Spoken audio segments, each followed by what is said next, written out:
Bueno, el motivo de convocaros aquí era pues, que se nos había ocurrido que los afiliados de Vox, que tenemos que salir a la calle en los próximos días y en los 2 próximos meses a presentar y a decirle a la gente lo que es Vox y lo que quiere hacer Vox y el programa de Vox de cara a unas elecciones municipales, pues habíamos pensado que una buena herramienta que nos podía servir es que alguien que entienda, que sepa del asunto, nos contara y nos explicara todas aquellas prácticas que se sabe que se producen en la mayoría de los ayuntamientos, que son prácticas, pues, unas legales, otras alegales, otras ilegales directamente, pero en cualquier caso todas son ilícitas y todas no son honestas con los ciudadanos. Y casualmente casi todas llevan a un fin que es a desviar fondos a los sitios donde no deben ir, a las partidas donde no deben ir y en muchas ocasiones a los bolsillos donde no deben ir. Y entonces, bueno, pues se nos ocurrió montar esta charla en la que alguien que sepa esas cosas nos las cuente a los afiliados, a los que no tenemos tanto conocimiento y tanta experiencia de esas cosas, para que tengamos esa herramienta a la hora de salir a la calle y la gente nos pregunte qué va a hacer Vox en el ayuntamiento y entre otras cosas, de los programas que en cada uno de los municipios se lleven, pues les podamos decir, pues mira, sabemos que en los ayuntamientos se producen tales y tales y tales prácticas, que no son fáciles de detectar desde fuera, porque ya se encargan los que están dentro de maquillarlas para que no se detecten, claro, pero que cuando nosotros entremos las buscaremos, sabremos dónde buscarlas, cómo buscarlas, cuando las detectemos las denunciaremos y las que no detectemos estaremos muy vigilantes para que no se produzcan.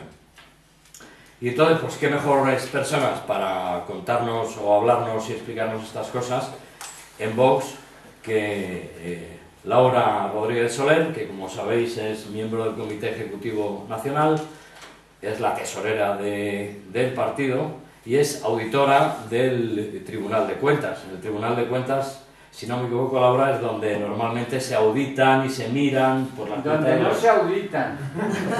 No se auditan, bueno, se miran, ahora ya nos cuenta exactamente, pero precisamente de entidades públicas y todas estas cosas, ¿no? Y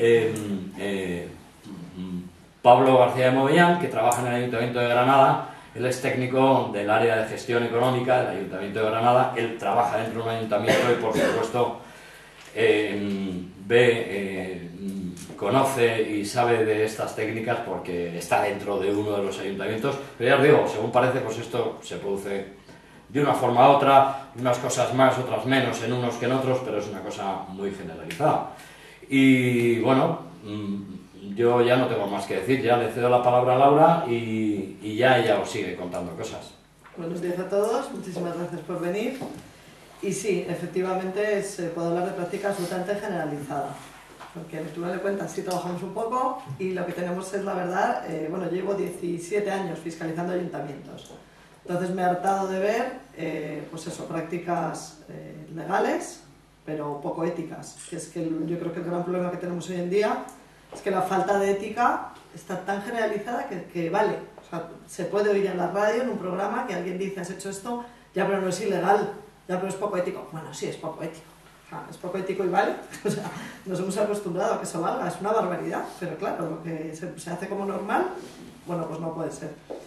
Y incluso eso, prácticas ilegales y otras que a lo mejor la tramitación, que es lo que vemos desde el Tribunal de Cuentas, es perfecta, aunque primero haya un informe de un técnico que sea negativo y a la semana siguiente sea positivo.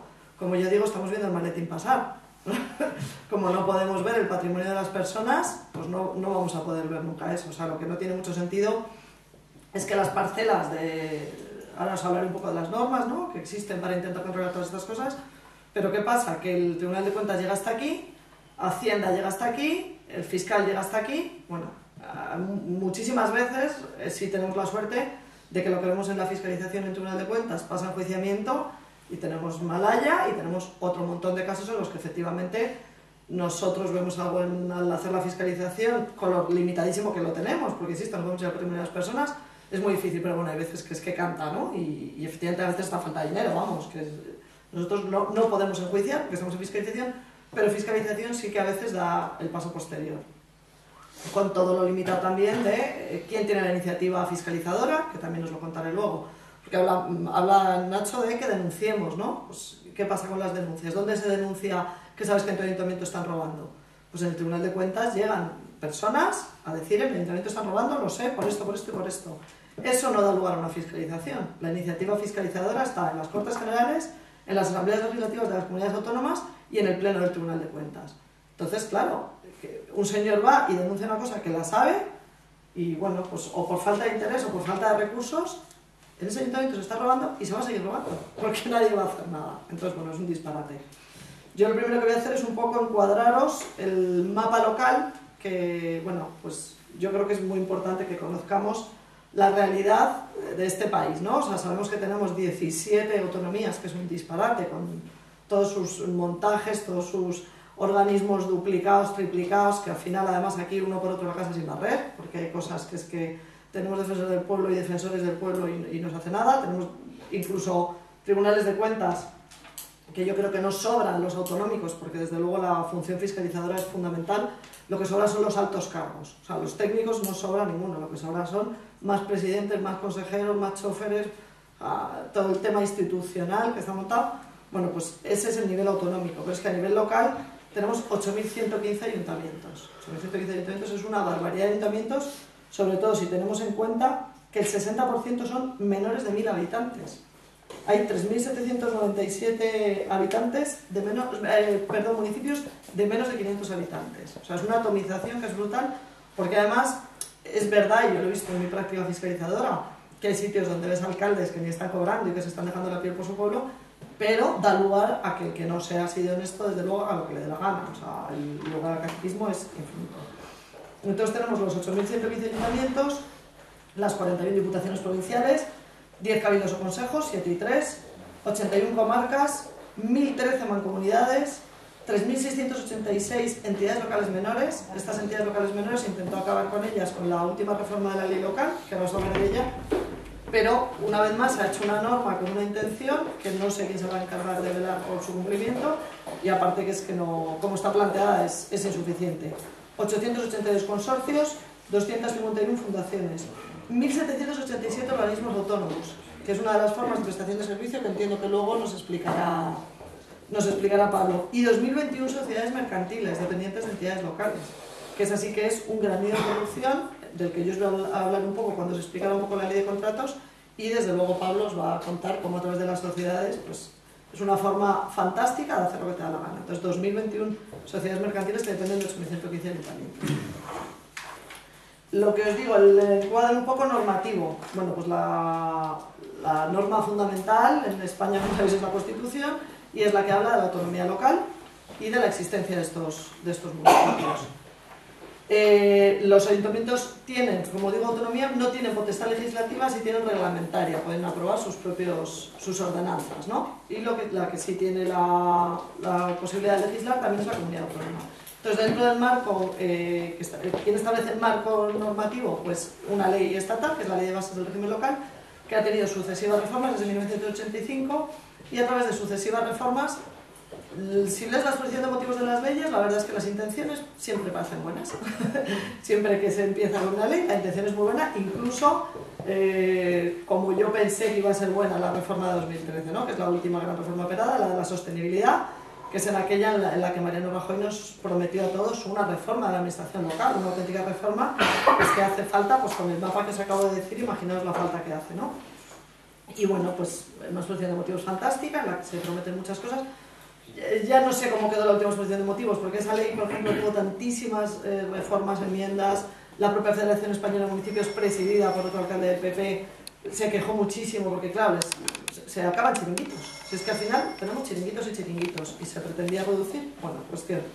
Como os digo, la ley fundamental es la de 1985, con dos grandes reformas, la de 2003, que crea los municipios de gran población, un nuevo título de la ley, y la siguiente gran reforma, la de 2013. En la de 2013, como os decía, se intenta también acabar con entidades locales menores. Las entidades locales menores es que son ya como un subayuntamiento. Y os he dicho que tenemos más de 3.600. ¿Qué se dice? Que las que no rinden cuentas quedan inmediatamente disueltas. Y la rendición de cuentas solo va contra la Tribunal de Cuentas. Ni nos dicen cómo van a hacer que les mandemos un control de quién ha rendido cuentas, de quién no. Aparte dicen las que no rindan cuentas, no dicen qué ejercicio. No dice si no rinden a la fecha de aprobación de esta ley, las urnas que tienen que rendir desaparecen, pero no hablan de años posteriores. Dicen, las sacan del artículo en el que se dice quiénes son las entidades locales. El municipio, las diputaciones, te enumeran las entidades locales. Y sacan las entidades locales menos. O sea, ya no tiene la condición de entidad local. Ya no tiene la condición de entidad local, y si rinden cuentas, ¿cómo que quedan? Bueno, pues añade una disposición adicional en la que se dice que, bueno, que sí, que las que rinden cuentas mantendrán esta condición. ¿Y quién se va a encargar de que desaparezca? Esto no es forma de hacer desaparecer 3.600 entidades locales. Total, que ahí las tendremos. No sé cuántas habrán rendido, cuántas no estoy en rendición de cuentas, pero vamos, que aunque no rindan, no sé quién se va a encargar de decir usted ya no existe. O sea, que esto lo diga una ley, una vez más, es una ley que nadie se encarga porque se cumpla. Como os digo, las entidades dependientes de las que os hablo antes, organismos autónomos y sociedades mercantiles, bueno, son fundamentalmente formas de prestación de servicios, ¿no? La ley de base establece cuáles son las formas de prestación de servicios de una entidad local, que puede ser prestación directa, o bien por los propios medios del ayuntamiento sin necesidad de crear una persona jurídica, o mediante la creación de un organismo autónomo, que sigue siendo prestación directa, pero ya está personificado, ya hay un nuevo organismo. O la indirecta, bueno, y también puede ser creación de sociedad mercantil 100% municipal, que aquí ya sigue siendo 100% municipal, sigue siendo propiedad, pero ya nos podemos saltar un montón de normas, tanto para la contratación, como os diré luego, como para el embargo de bienes, como para cualquier cosa. O sea, ya flexibilizamos y sigue siendo prestación directa. Una indirecta que es a través de contratación de terceros. Y esto, además de la ley de bases, está regulado en un reglamento de 1955, o sea que encima sí hay normas que regulan las cosas, pero es que incluso tenemos normas. O sea, el marco legislativo, la verdad es que es una serie de parches, se quedan cosas a medias, modifican una ley y se dejan esto sin acabar, entonces hacen un texto refundido y sigue habiendo parches. O sea, es un auténtico caos. Con lo cual, en ese caos, la cabida a hacer un poco lo que a uno le dé la gana, pues, es mucho más grande. Luego también, en 2013 se aprueba, también con una intención estupenda, la ley de transparencia, de la que también os hablará Pablo. Y, sinceramente, a mí la ley de transparencia me parece una ley de obvios. O sea, lo que obliga a la ley me sigue pareciendo insuficiente y me sigue pareciendo obvio. O sea, que alguien que recibe dinero público tenga que dar cuentas del dinero público que recibe es como absurdo, ¿no? O sea, ¿cuánto tiempo llevamos acostumbrados a pagar y pagar y pagar y que hagan con nuestro dinero lo que les da la gana y callaos? O sea, yo no sé hasta dónde podemos llegar. Incluso los ayuntamientos tienen 2 años para, o sea, desde 2013 que entra en vigor la ley, la administración tiene 1 año, que ya ha tenido que aplicarlo para poner en marcha la transparencia. Y las entidades locales 2. Un ayuntamiento que presume, por ejemplo, transparente, que es el mío, que es Boadilla del Monte, efectivamente han creado un portal de transparencia, fantástico, pero yo sigo sin saber cuántos asesores hay en Boadilla. Y solo por los que conozco yo, sé que hay unos cuantos. Y encima sé que uno está defendiendo un caso en Melilla en plena incompatibilidad y sigue sin pasar nada. No sé, bueno, sí, al final un 10% de la gente que mete la mano le acaba pasando algo que no es devolver el dinero, que es lo que nos interesa a los que lo hemos puesto. O sea que bueno, pues otra norma que nos la van a vender como estupenda, pero que no, yo creo que sigue siendo insuficiente. Pero como os digo, por ahora lo que me parece es más que obvia. Y la otra ley importante es el texto refundido de Haciendas Locales de 2004, en el que están los impuestos que nos pueden cobrar los ayuntamientos. Os digo rápido porque no es el objetivo de la charla, pero bueno, nos pueden cobrar, es obligatorio que nos cobren 3 impuestos y es potestativo que nos cobren 2. Es obligatorio el IBI, es obligatorio vehículos de tracción mecánica y es obligatorio actividades económicas. Y son potestativos el que llamamos plusvalía, el incremento de valor de terrenos de naturaleza urbana, y el de construcciones, instalaciones y obras. Luego que tienen un amplio margen de tasas, en el que nos podemos encontrar las cosas más variopintas, desde luego, en los ayuntamientos, contribuciones especiales y precios públicos. Con esto no os voy a aburrir. Os voy a hablar un poco de la ley de contratos, ¿vale? Porque la ley de contratos, pues yo creo que es la que en teoría tiene que conseguir que las cosas se hagan con publicidad, con transparencia, con igualdad, todos estos principios fantásticos, y la que sigue sin conseguir pues un montón de cosas, porque siguen existiendo, como os digo, la falta de ética tan generalizada está y tan al orden del día, que es que yo también he hablado con amigos míos que han acudido a licitaciones públicas y te dicen que es que si no vas con la comisión te quedas fuera. Entonces, y cierras una empresa con 50 empleados, que es que hasta a veces les entiendes, dices, pero qué horror, o sea, es que tengo que comprender que alguien vaya con una comisión por fuera porque si no se queda fuera de la licitación. Pues sí, porque hay que cierra una empresa de 50 empleados, o sea que es tremendo. Y esto es cumpliendo, se supone que la ley de contratos, o incumpliendo, porque luego os invito, bueno, el que tenga muchas ganas y mucho tiempo, a echar un ojo a un informe del Tribunal de Cuentas, a cualquiera de entidades locales, que es mi departamento, y las barbaridades que decimos en esos informes, como os digo, algunas dan lugar a enjuiciamiento y otras muchas no. Yo ahora estoy con una fiscalización en marcha, como estoy con ella no os puedo decir de qué trata, pero es una fiscalización que hace 10 años otro órgano de control externo dijo lo mismo que voy a decir yo ahora, que son unas barbaridades increíbles, y aquí no ha pasado nada. O sea, 10 años después han seguido robando, han conseguido dar la empresa a la quiebra, se han hinchado un montón de gente, hay varios imputados. Bueno, ¿y cuándo vamos a parar esto? O sea, hay mucho por hacer.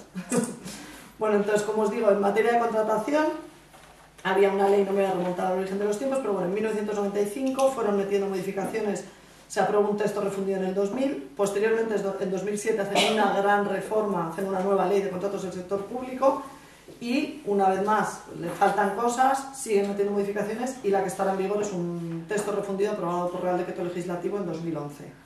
No obstante, sigue estando en vigor un reglamento de 2009 y también de 2001, o sea, parches, que bueno, ya solo intentar aplicar y comprobar la legalidad de las actuaciones con este desastre legislativos, podéis imaginar cómo es. Y efectivamente además es que tienen defensa, porque es que a lo mejor estás viendo esto, pero este punto de la ley no lo modificaron y aquí tengo cabida. O sea que bueno, un poco desastre. ¿A quién les de aplicación la ley? Pues a todo el sector público. Es decir, a todas las entidades que integran la Administración del Estado, comunidades autónomas y Administración local.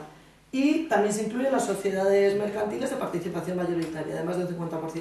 Lo que pasa que el nivel de aplicación de la ley a estas entidades es más bajo. O sea, la propia ley ya define qué normas hay que aplicar de la ley a la administración y vas bajando de nivel hasta que llegas a las sociedades mercantiles, que básicamente tienen que cumplir unos mínimos y respetar los principios.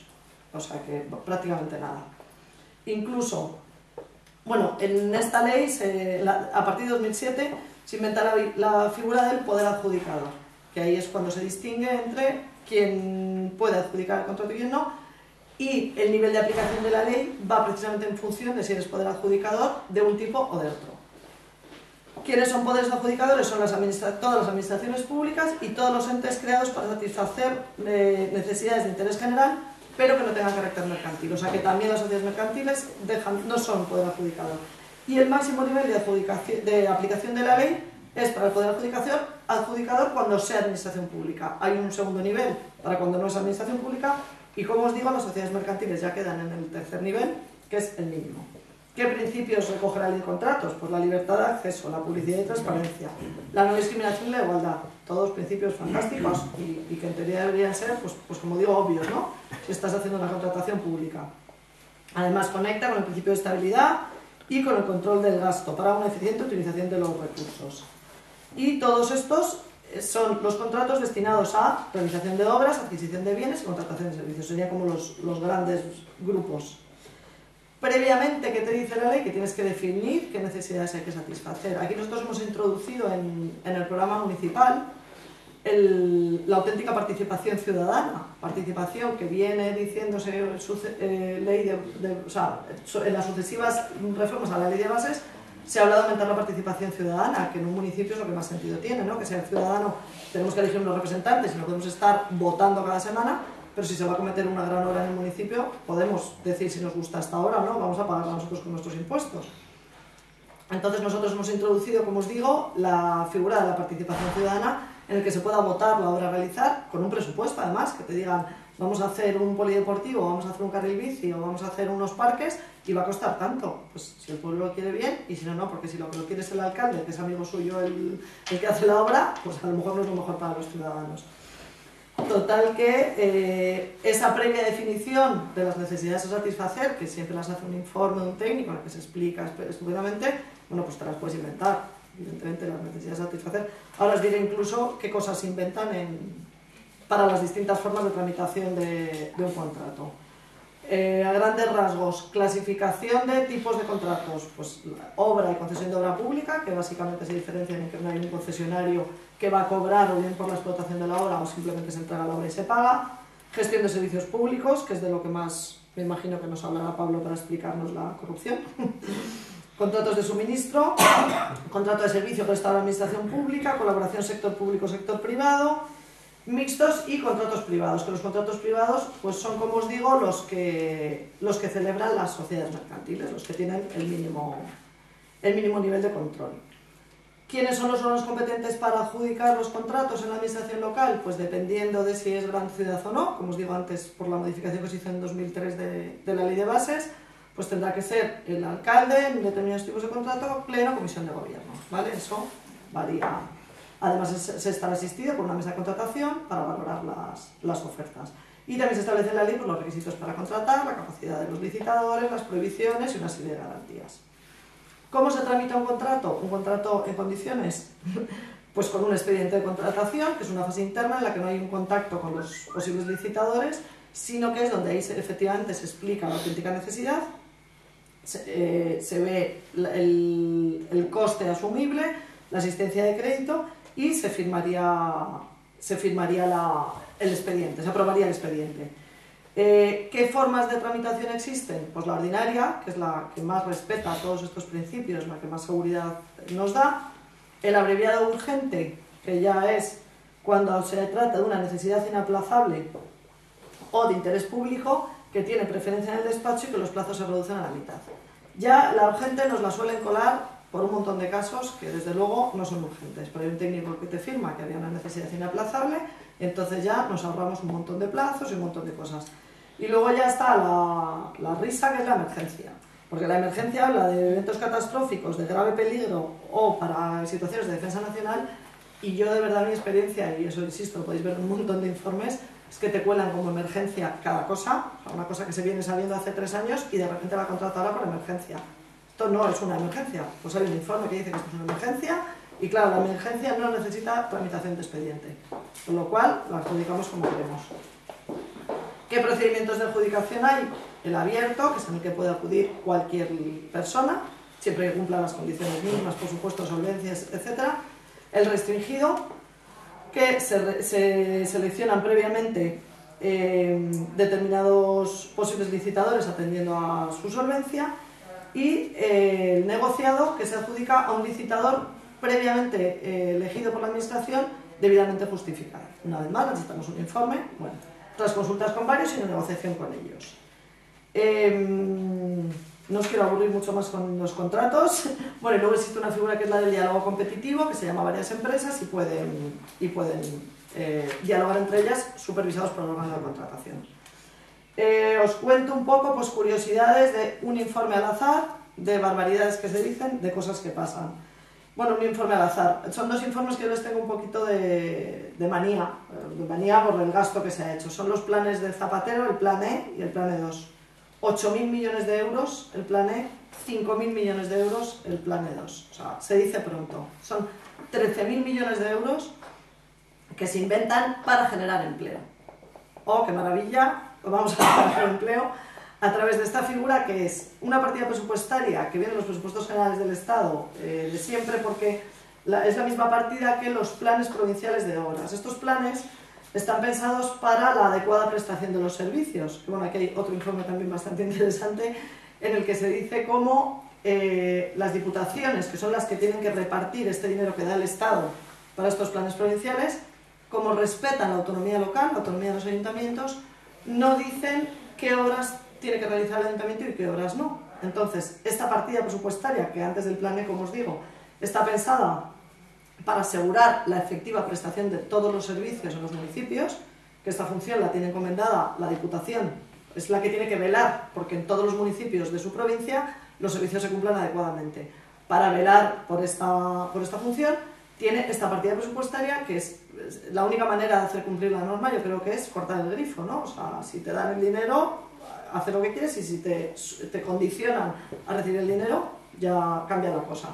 Bueno, pues, ¿Qué te dicen las diputaciones? Que respetan la autonomía local. Entonces, que si el cementerio se está cayendo a cachos y el alcalde ha decidido que con la partida esta del plan provincial anual o ya con el plan E y el plan E2 quiere hacer un spa, te hace un spa, que ahora tenemos spas que hay que derruir, que nos va a costar también lo más grande. O sea, que esto es tremendo. Entonces, como os digo, este plan E maravilloso, 8.000 millones de euros, y este plan E2, bueno, el E además resultó inconstitucional porque se metía en competencias que no eran suyas, tal, pero bueno, cuando se declaró inconstitucional, el dinero estaba repartido, con lo cual, ¿qué más te da que haya sido inconstitucional el Real Decreto Ley que ha regido la adjudicación de subvenciones si aquí nadie devuelve nada? Y como os digo, el plan E2, pues se habla de que no hay planificación adecuada en la selección de proyectos, así como que no quiere la cosa, o sea, vamos a dar 5.000 millones de euros a las entidades locales, no se está planificando y no pasa nada. No se priman los objetivos establecidos, o sea, hay un Real Decreto Ley que te dice cómo se van a adjudicar los 5.000 millones, por lo menos tienen el detalle de decir que hay unos objetivos que cumplir y no se priman los objetivos. No se garantiza que las inversiones sean de nueva planificación, porque se incumplen sistemáticamente los plazos de presentación de presupuestos, etc. Hay un saldo de tesorería elevadísimo por los desfases entre que el Ministerio da el dinero y se empiezan a ejecutar las obras. Nadie controla eso y se suelta dinero a grifo, como sobraba además en ese momento, porque esto es 2010-2011, pues nada, grifo de dinero. En el 56% de los casos estudiados hacemos una muestra, no fiscalizamos el plan, los dos planes enteros, se hace por muestra, pero en la auditoría, bueno, sabéis que la muestra es relativamente extrapolable. Pues en el 56% de los casos no se acredita la necesidad de la inversión. Ah, pues nada, o sea, hemos dicho que hay una norma que dice que usted tiene que justificar que esto hace falta, no se acredita y no pasa nada o pasa en muy pocos casos. Tampoco se hace la ejecución inmediata. Bueno, una barbaridad. Y como os digo, podéis, el 27% de las empresas contratadas para la ejecución de estas obras no se comprometen a contratar a nadie. Es decir, hemos hecho un plan para generar empleo y podemos contratar empresas que no van a contratar a un solo trabajador. No sé dónde está la generación de empleo, por ningún lado, 27%, nada más y nada menos. Un disparate. Y os quiero hablar también un poco del fraccionamiento de contratos. A ver, la tramitación de los contratos que os he explicado es para los contratos mayores. Hay una cosa que se llama los contratos menores, que son, en el caso de obras menores de 50.000 y en el resto, tanto obras como concesión de obra pública, y en el resto menores de 18.000. Entonces, ¿cuál es una práctica que nos encontramos constantemente? El fraccionamiento. Tenemos que hacer una obra de 100.000 y hacemos dos contratos de 49.000. Y esto es relativamente fácil de detectar, porque tú te coges en el año los obras adjudicadas y tal. ¿Qué pasa? Que solamente tienes indicios de que hay fraccionamiento. Esto también en los informes del Tribunal de Cuentas lo puedes encontrar una y otra vez. Hay veces que es descarado y que efectivamente se les puede acusar 100% de fraccionamiento y otras veces que no. Entonces, daros cuenta el margen de corrupción que hay en el fraccionamiento de contratos. O sea, esto es adjudicación directa. Un contrato menor se adjudica directamente a quien quieras. Entonces, bueno, independientemente de los sobres que vayan añadiendo o no añadiendo, ya estás contratando con tus amigos, no hay ningún tipo de igualdad, ni de transparencia, ni de nada. Y os cuento por último, bueno, no, una cosa de ACOS, esto luego si hay tiempo te dejo. Bueno, en primer lugar... ¿Puedo hacer una pregunta? Sí, por supuesto. Te preguntaría mil cosas, pero una sobre todo. Has hablado de la gente que hace informes y ese informe, por lo que se ve, tiene una validez total. ¿Qué poderes, por decirlo con lenguaje moderno, que a mí no me va mucho, tiene el que hace el informe como para ser plenipotenciario?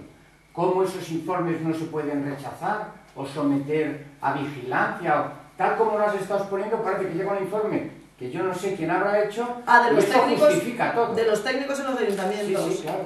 Pues sí, básicamente hay un técnico encargado de... Sí, Sí, es así. También te digo que hay interventores, que también nos va a hablar Pablo de ellos. Yo me encuentro con interventores estupendos, que hacen informes negativos a un montón de gastos, y el gasto, el señor alcalde dice, hágase y se hace. Con el informe negativo del interventor, eso yo me los encuentro. A mí los informes de los interventores a veces me ayudan muchísimo, porque es que son los que te dicen, se está incumpliendo esto, se está incumpliendo esto, se está incumpliendo esto. Y el alcalde dice, hágase, y se ha pagado con el informe negativo. Y se ha contratado con el informe negativo. Así que yo, como digo, yo en la primera entrevista que tengo con el interventor, siempre llevo diciendo que ya tengo el síndrome de Estocolmo. Ya soy del ayuntamiento, ya soy de ellos, porque es que ahí no yo veo el problema, porque naturalmente el Tribunal de Cuentas actúa, como no puede ser de otra manera, a toro pasado, o sea, con eso. Pero yo, que creo mucho, tengo mucha fe en los funcionarios de carrera, veo que están como postergados la intervención general del Estado y los interventores de administración local, porque es eso, esos informes, eso. Pero yo creo que estos señores tienen que tener un poco más de autonomía para poder desligarse de la subordinación. De la política, que al final es lo que pasa. Gracias. Bueno, en primer lugar, daros las gracias a todos por asistir. La verdad es que para mí siempre volver a Madrid, porque estuve aquí viviendo 2 años, aparte cuando terminé la carrera y me vine a trabajar aquí, aparte tengo mucha familia, entonces siempre venir a Madrid para mí es un placer. Cuando Nacho me avisó y me planteó la posibilidad, pues la verdad es que le contesté en 2 días. Fue temas familiares simplemente lo que tenía que resolver, pero para mí siempre es un placer estar aquí en Madrid con los madrileños. La corrupción. Para mí la corrupción hoy día tiene 3 objetivos fundamentales. El más conocido por todos nosotros es el primero, el enriquecimiento privado del político. Hablamos de corrupción política.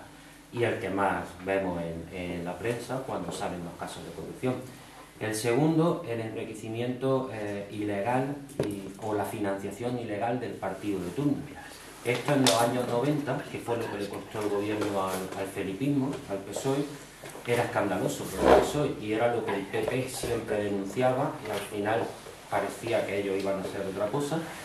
Y ahora en el 2014 vemos que el partido quizás que más casos de corrupción, de financiación ilegal tiene es el propio Partido Popular.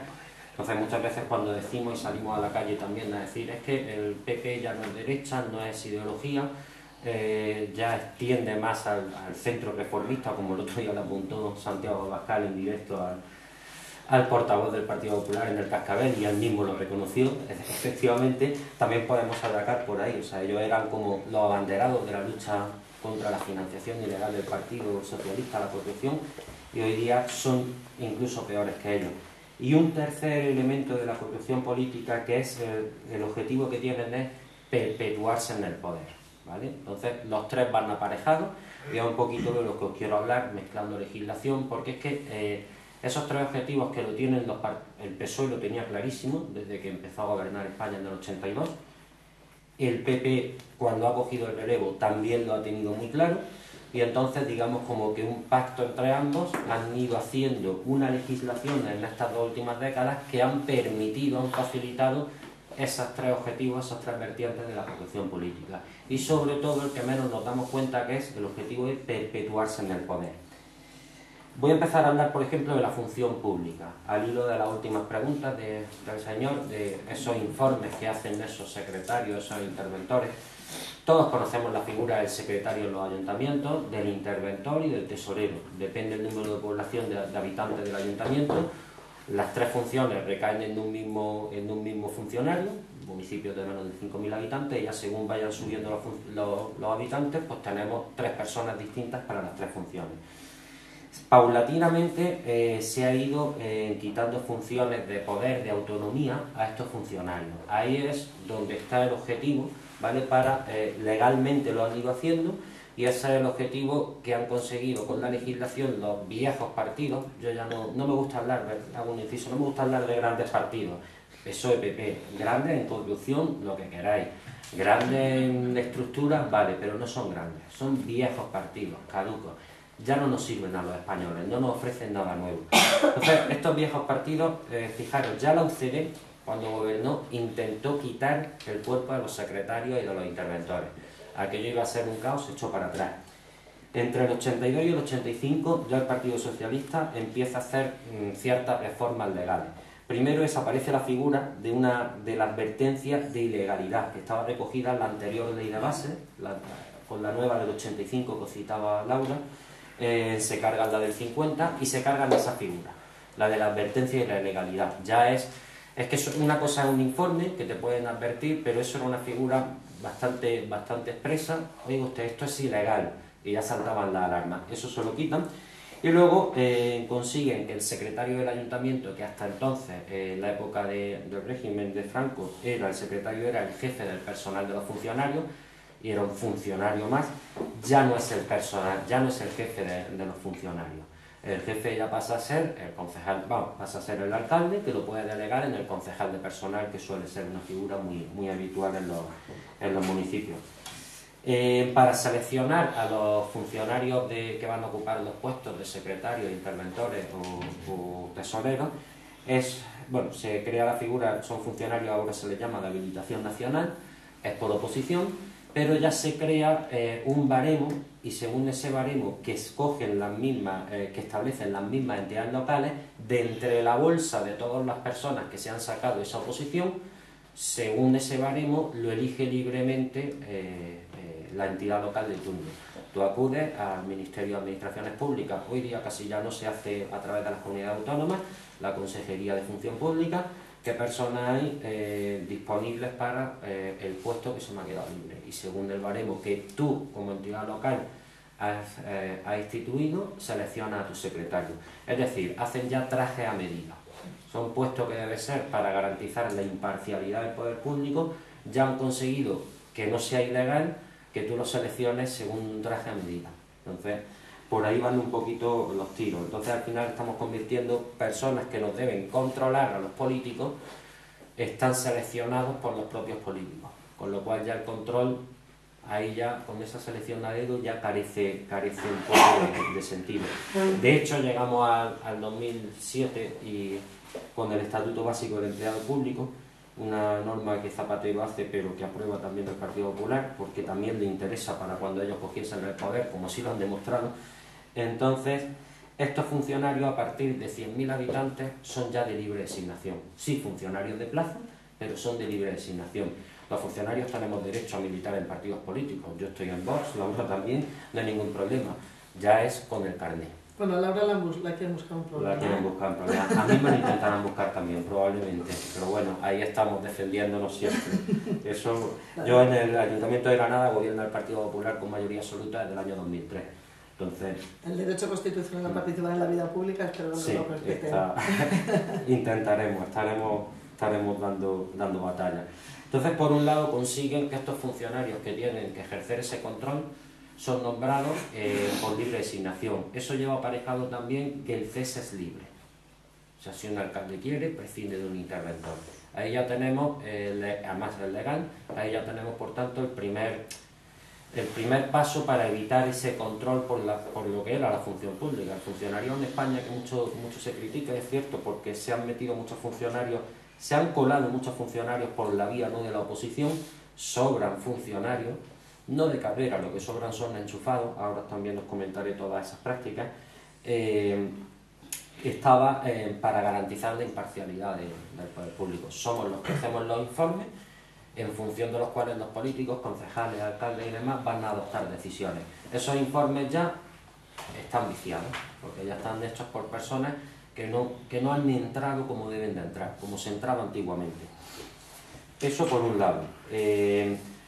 La ley de reforma del 2003, que os hablaba Laura, la ley de reforma local también fue una de las leyes importantes que crea la distinción entre los municipios de gran población y los municipios de régimen común. Establece también dos figuras. Se crea, por ejemplo, la figura del titular de la asesoría jurídica, que es de libre designación, sí, entre funcionarios del grupo A, ¿vale? Como yo en mi caso, pero insisto, podemos militar en un partido político, evidentemente cogen siempre a alguien que es del partido, que definitivamente ya hace imposible prácticamente que el secretario del ayuntamiento sea el jefe de los servicios jurídicos, que antiguamente lo era. Esto se lo cargan desde el 2003.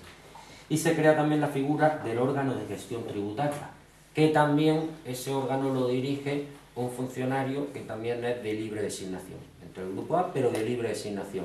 Con lo cual, ya desplaza al tesorero, ¿vale?, en la jefatura de los servicios de recaudación o del orden de pago, que son los que establecen a todos los proveedores a quién se le paga en primer lugar y a quién del último. Que no tiene que ser, el orden no tiene por qué coincidir con el orden en que se prestaron los servicios por parte de los proveedores, con lo cual también ya estás favoreciendo a un determinado empresario a lo mejor que al que primero te prestó el servicio. Ellos van ahí, todos van haciendo esa legislación para ir consiguiendo ellos que todas sus prácticas que antiguamente serían ilegales ya encima son legales. como decía Laura al principio, nada éticas y siempre con el objetivo de la corrupción. Tenemos también, bueno, desplazan esta figura, tenemos también con la nueva legislación del Estatuto Básico, se crea unos puestos en las entidades locales que son los directores generales y los coordinadores generales. La ley literalmente te dice, lo voy a leer porque es que es muy proyecto, vamos, muy clarito lo que te dice la ley. Es personal directivo el que desarrolla funciones directivas profesionales en las administraciones públicas, definidas como tales en las normas específicas de cada administración, y cada administración puede ser un ayuntamiento de 500 habitantes. Entonces ellos mismos en el pleno establecen cuáles son las funciones directivas y se las pueden ir quitando secretarios e interventores, porque ya estamos viendo cómo le han ido quitando carga de control, de decisión. Estos puestos directivos, vuelvo a repetir, son coordinadores generales, directores generales, subdirectores generales, directores técnicos, adjuntos. Se inventan una serie de nombres a la hora de poder ocultar también. En esto engancho con la transparencia, lo que decía Laura. Ella decía, yo no sé cuántos asesores hay en mi ayuntamiento. Con muchos te publican, por ejemplo, en el Ayuntamiento de Granada, te publican que hay 14 áreas de gobierno, que hay 10 directores generales y 10 coordinadores. Y dices, vale, no está mal la estructura, a lo mejor para mí me sobran de entrada 4 áreas de gobierno y me sobran 10 coordinadores. Prefiero 10 directores, entre otras cosas porque cobran un poquito menos. Pero que cobran como un ministro anualmente, por lo menos en el Ayuntamiento de Granada. Imagino que en Madrid un poquito más, y según sea el municipio y los recursos que tengan, no te publican lo que cobra, pero no te publican la estructura que viene debajo. ¿Cuántos subdirectores tenemos? ¿30? Un ayuntamiento como el de Granada, que no llegamos a 200 y pico mil habitantes, 30 subdirectores. Es que es como un ministerio prácticamente. El Ayuntamiento de Granada y los similares han convertido una estructura que es casi ministerial. Todo para poder colocar gente, pago de partidos. Luego adjuntos. ¿Adjuntos a qué? 30, 40. ¿Qué están consiguiendo con eso? Que los que tenemos que hacer los informes, que son funcionarios imparciales del grupo A, ya no los hacemos, los hacen ellos. Y dices, vale, pero es que la ley te establece que estos funcionarios, estos directores generales y coordinadores generales, en su gran mayoría, y que por ley deben de ser funcionarios del grupo A1. Y dices, vale, pero leo el artículo, porque todo lo hacen nada más por ley para poder tener la excepción. Y luego la excepción de la norma general. El nombramiento de los coordinadores generales y de los directores generales, atendiendo a criterios de competencia profesional y experiencia, deberá efectuarse entre funcionarios de carrera del Estado. Ah, perfecto, muy bien. De las comunidades autónomas, de las entidades locales o con habilitación de carácter nacional, que pertenezcan a cuerpos o escalas clasificadas en el subgrupo A1, el de más nivel. Ay, qué bien. Salvo el reglamento orgánico municipal, que lo aprueba el alcalde y los concejales, permita que, en atención a las características específicas de las funciones de tales órganos directivos, su titular no reúna dicha condición de funcionario. Hoy día, el 80% no son funcionarios. Pero es que además lo hacen con cara dura. En el Ayuntamiento de Granada, tú te metes y ves el nombramiento de estos puestos directivos. Ves los nombres y dices, me voy a meter en la página del Partido Popular de Granada, que la tienen fantástica, unos colorines muy chulos y tal. Te metes, Comité Ejecutivo Provincial. Ellos tienen un Comité Ejecutivo Provincial, 50, 60 vicesecretarios, secretarios, y coinciden los 20. Coinciden los 20. Sí, y lo triste es que tiene gracia porque estamos desmontando un poco cómo actúan ellos. Pero es triste reírse porque es que es ya la corrupción un poco institucionalizada. Además yo sospecho y siempre me lo pregunto, digo, vamos a ver, ¿a cambio de qué le dan un puesto de 60.000 euros anuales a esta gente? Pues no es que cobren 30.000 o 20 y tantos mil al año. Estamos hablando de una ganancia de 60.000, entre 60.000 y 72.000 euros anuales. Yo estoy seguro que después les piden, bueno, tienes que hacer donaciones al partido, que es la segunda parte. Estoy seguro, no tenemos pruebas, pero siempre escuchan, no en Granada, en cualquier provincia, siempre escuchan, y yo estoy segurísimo.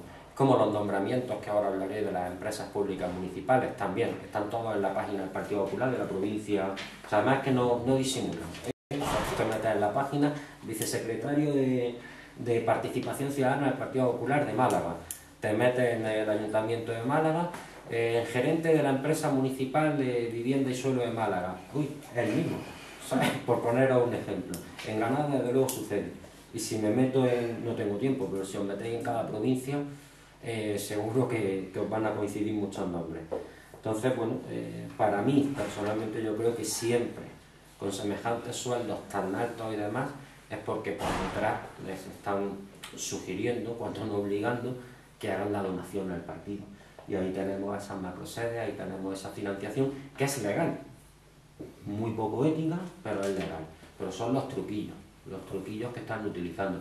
Esto lo podéis contar en vuestros municipios, porque es que estar por seguros que sea el partido que sea, sobre todo los viejos partidos, PSOE o PP, o sea, es que lo están haciendo en cualquier municipio pequeño.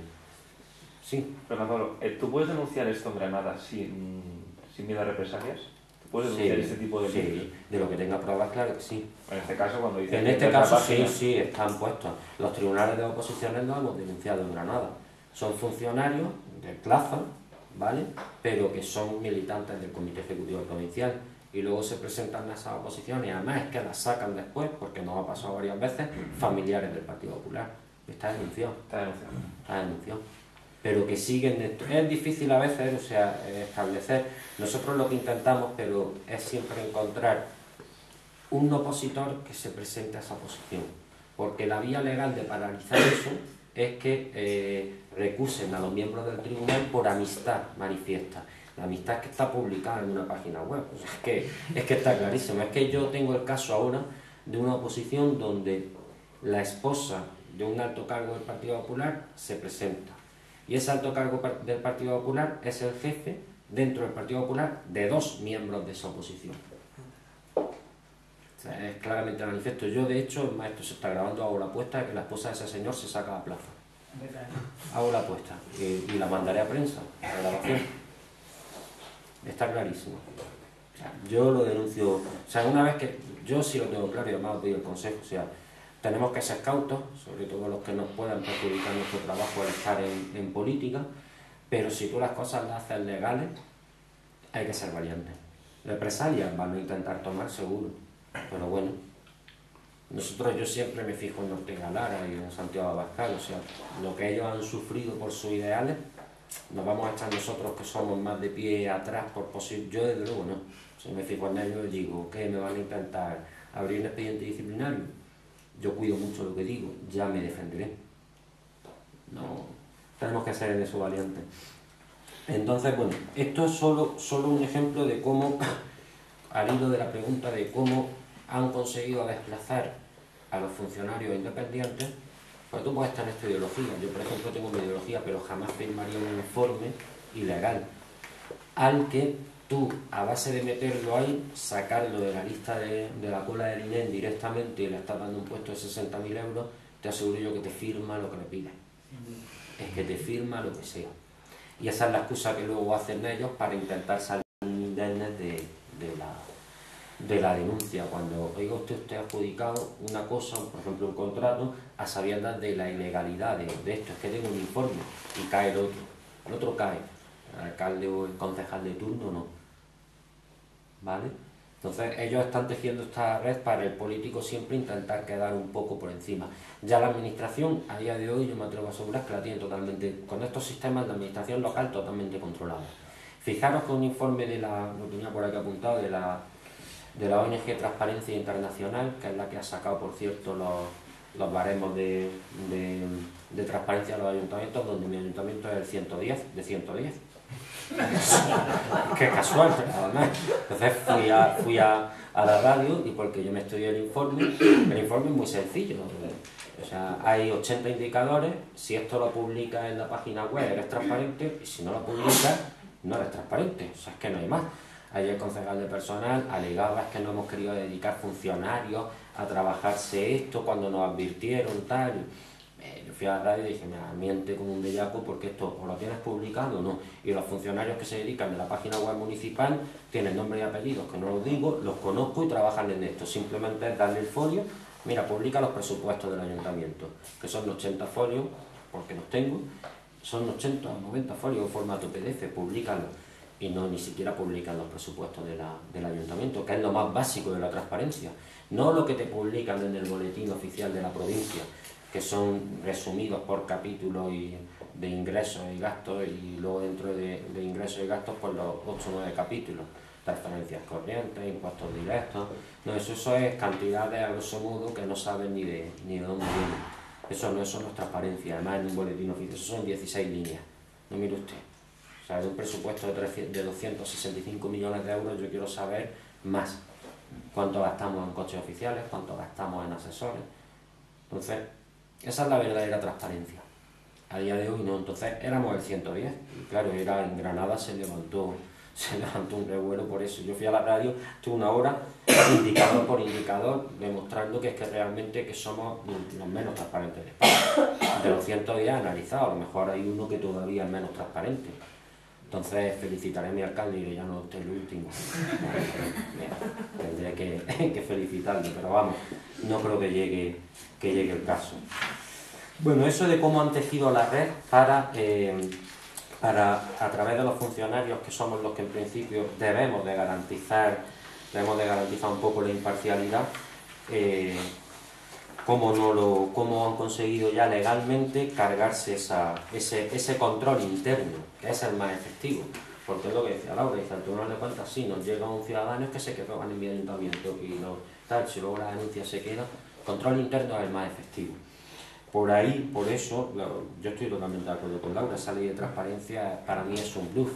O sea, Pablo, disculpa, una pregunta que te interrumpa al hilo del tema de la transparencia. Sí. Los informes estos de transparencia, sí. O sea, ¿quién los encarga o...? No, ese en concreto ha sido la Agencia de Transparencia Internacional. Ah, vale. Entonces, no, te lo digo al hilo porque es que yo soy de León y casualmente la Diputación de León, sí. La Diputación de León dijeron que era la institución más transparente de España y al día siguiente la Guardia Civil entró en la Diputación al detener al presidente de la Diputación. Entonces yo al hilo de eso, entonces los informes de transparencia, pues... La transparencia consiste simplemente en publicar lo que tú haces.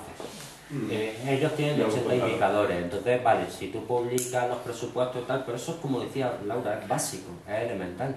Entonces, evidentemente, la adjudicación de contratos sí la publicas. Los contratos menores, que ella hablaba, tú publicas a quién se lo ha adjudicado. Vale, normalmente es libre la adjudicación, normalmente te dicen, hombre, pide usted 3 presupuestos. Vale, pero tú puedes pactar con las 3 empresas, primero que estos 2 te lo pongan alto en el primer contrato, entonces lo queda a la empresa A. En la siguiente contratación, la empresa y C son los que los ponen altos, se lo queda a la B, y así sucesivamente, y se van turnando. Eso sucede. Y luego, probablemente, lo que apuntaba Laura, probablemente eso va acompañado del sobre. Yo conozco un caso donde a un director general era el intermediario para hacerle llegar los sobres al concejal de contratación. No se los hizo llegar, entonces claro, no iban a despedir al director general, aparte porque no se atreven porque tiene mucho que contar. Entonces no se atreven a despedir al director general por esos sobres que no le hacen llegar al concejal, pero se lo quitan de en medio, pero lo ponen de gerente en una empresa municipal. No es que bueno, entonces, invito aunque todo queda vengas hasta allá de León. No, yo vi la noticia lo de León y me quedé... Es bastante especial, bueno, en el mandato de Salgaraso que acumulaban poder, pues incluso hasta los tribunales de justicia nos llevamos a enterar que tenía amistades allí. O sea, esta señora llegó a adjudicar puestos en la Diputación Provincial, incluso de relación de la Diputación Provincial con el Parlamento Europeo. O sea, para colocar a sus amigos allí, les digo yo, ¿qué competencias tendrá una Diputación Provincial con el Parlamento Europeo? O sea, que vamos, allí... Es que eso, por ejemplo, es básico. La relación de puestos de trabajo de una administración para mí es publicarse. No solo los puestos, sino las personas que lo suenan. Y eso debe publicarse. Es que al hilo de lo que funciones del trabajo. De Transparencia Internacional, que como dices es una ONG, la verdad es que los informes de Transparencia Internacional a mí me dan muchísima envidia, porque con muy pocas cosas no sabéis lo bien que se vende. O sea, yo que he acudido incluso a alguna presentación, entonces, ¿qué hace Transparencia Internacional? Simplemente ver, o sea, ellos venden la transparencia como antídoto a la corrupción, que bueno, sí, o sea, sí, cuanto más transparente seas, menos cabida la corrupción tiene, pero no es la panacea, o sea, que tú tengas una página web estupenda. También es verdad que, bueno, hay indicadores mejores y peores en cuanto a, o sea, por ejemplo, ahora mismo veis el portal de transparencia de Podemos y no sabéis qué bonito es, o sea, y tienes una Excel donde filtras por importes, no sé qué, la pera, pero evidentemente no se puede publicar quién está dando el dinero, pues es una información privada. Donantes privados, ¿quiénes son, no? Entonces, bueno, parece una cosa muy transparente, cumple perfectamente con la ley y posiblemente si le pasas los indicadores de transparencia, pues a lo mejor hasta queda bien. Entonces, bueno, desde luego si eres el 110 eres un desastre, pero que siendo el 1 seas estupendo, pues yo creo que ahora mismo eso, a la página de mi ayuntamiento se le pueden pasar los indicadores y tiene una relación de puestos de trabajo, como dices, pero una relación de puestos de trabajo donde me dice que hay no sé cuántos fijos, interinos, eventuales en número, pero es que yo no sé cuáles de esos son también de aquí, o sea que al final, entonces bueno, que efectivamente un buen nivel en transparencia ayuda a lo mejor a que seas un poco menos tal, pero, y como digo, es que es una cosa de mínimos, o sea, esto de Transparencia Internacional lo lleva haciendo antes de que existiera la ley de transparencia, que ya les vale aprobarla en 2013, pero es que incluso cumpliendo la ley de transparencia sigue siendo de mínimos, o sea, estamos hablando, pues que no, ¿dónde? Yo estaba intentando buscar también, no me acuerdo en qué ayuntamiento ha sido, un poco por curiosidad, no sé si era mío o en otro por alguna otra cosa. El coste de prestación de un servicio, cuando tú te están cobrando una tasa en tu ayuntamiento por un servicio, esa tasa tiene que estar soportada en un informe en el que se detalle el coste de prestación del servicio, cuánto le está costando al ayuntamiento y por eso te cobra esta tasa. No estoy capaz de encontrarlo en ayuntamientos grandes, entonces, pero señor, es que es obligado. Y lo mismo, pues no está, pues seguimos para adelante y sigo pagando mi tasa, sigo pagando todo. ¿Puedo hacer un pequeño comentario? No habéis hablado de los sindicatos. Hemos estado hablando de los partidos políticos, de los viejos partidos políticos, no de los sindicatos. Y yo me imagino que la administración, lo de los sindicatos tiene que ser ya tremendo. Os voy a dar una anécdota. Yo trabajo en Airbus. Y hasta qué punto tiene que llegar, o el nivel de corrupción de los sindicatos. ¿Sabéis quién llama a casa de los que pretenden entrar y le dicen, oye, venid a hacer el reconocimiento médico que vas a entrar en la empresa? ¿Sabéis quién llama? Los de comisiones obreras. Y yo digo, coño, entonces la dirección, porque si yo soy el director o soy el jefe personal, mi departamento tendrá que ser el que llame a una persona, a un ingeniero, a un trabajador para decir, oye, vente para acá que te vamos a hacer el reconocimiento médico, pero no, qué curioso, coño, llámalo de comisiones obreras. Entonces, ¿por qué deja la dirección a esos sindicatos, al de comisiones obreras en concreto, por qué le deja que llame a las personas que van a entrar a trabajar allí? Pero... Digo, ¿cómo se venderá el sindicato? Porque la dirección no lo va a hacer gratuitamente, claro. Porque luego ese chaval que entra va a ser afiliado a comisiones obreras y va a pagar un dinero por ser afiliado. Y cuando haya elecciones sindicales, ¿a quién va a votar? Entonces digo, joder, la empresa cómo se lo está buscando y le está dejando. ¿Qué habrá detrás para que permita un sindicato? Y eso es una empresa privada. Y entonces yo me imagino que la administración, eso tiene que ser tremendo, ¿no? Voy a poner el ejemplo del Ayuntamiento de Granada.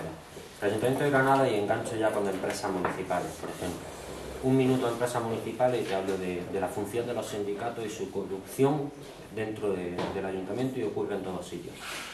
En Granada crean, durante el 2003, crean varias empresas municipales, son sociedades mercantiles privadas,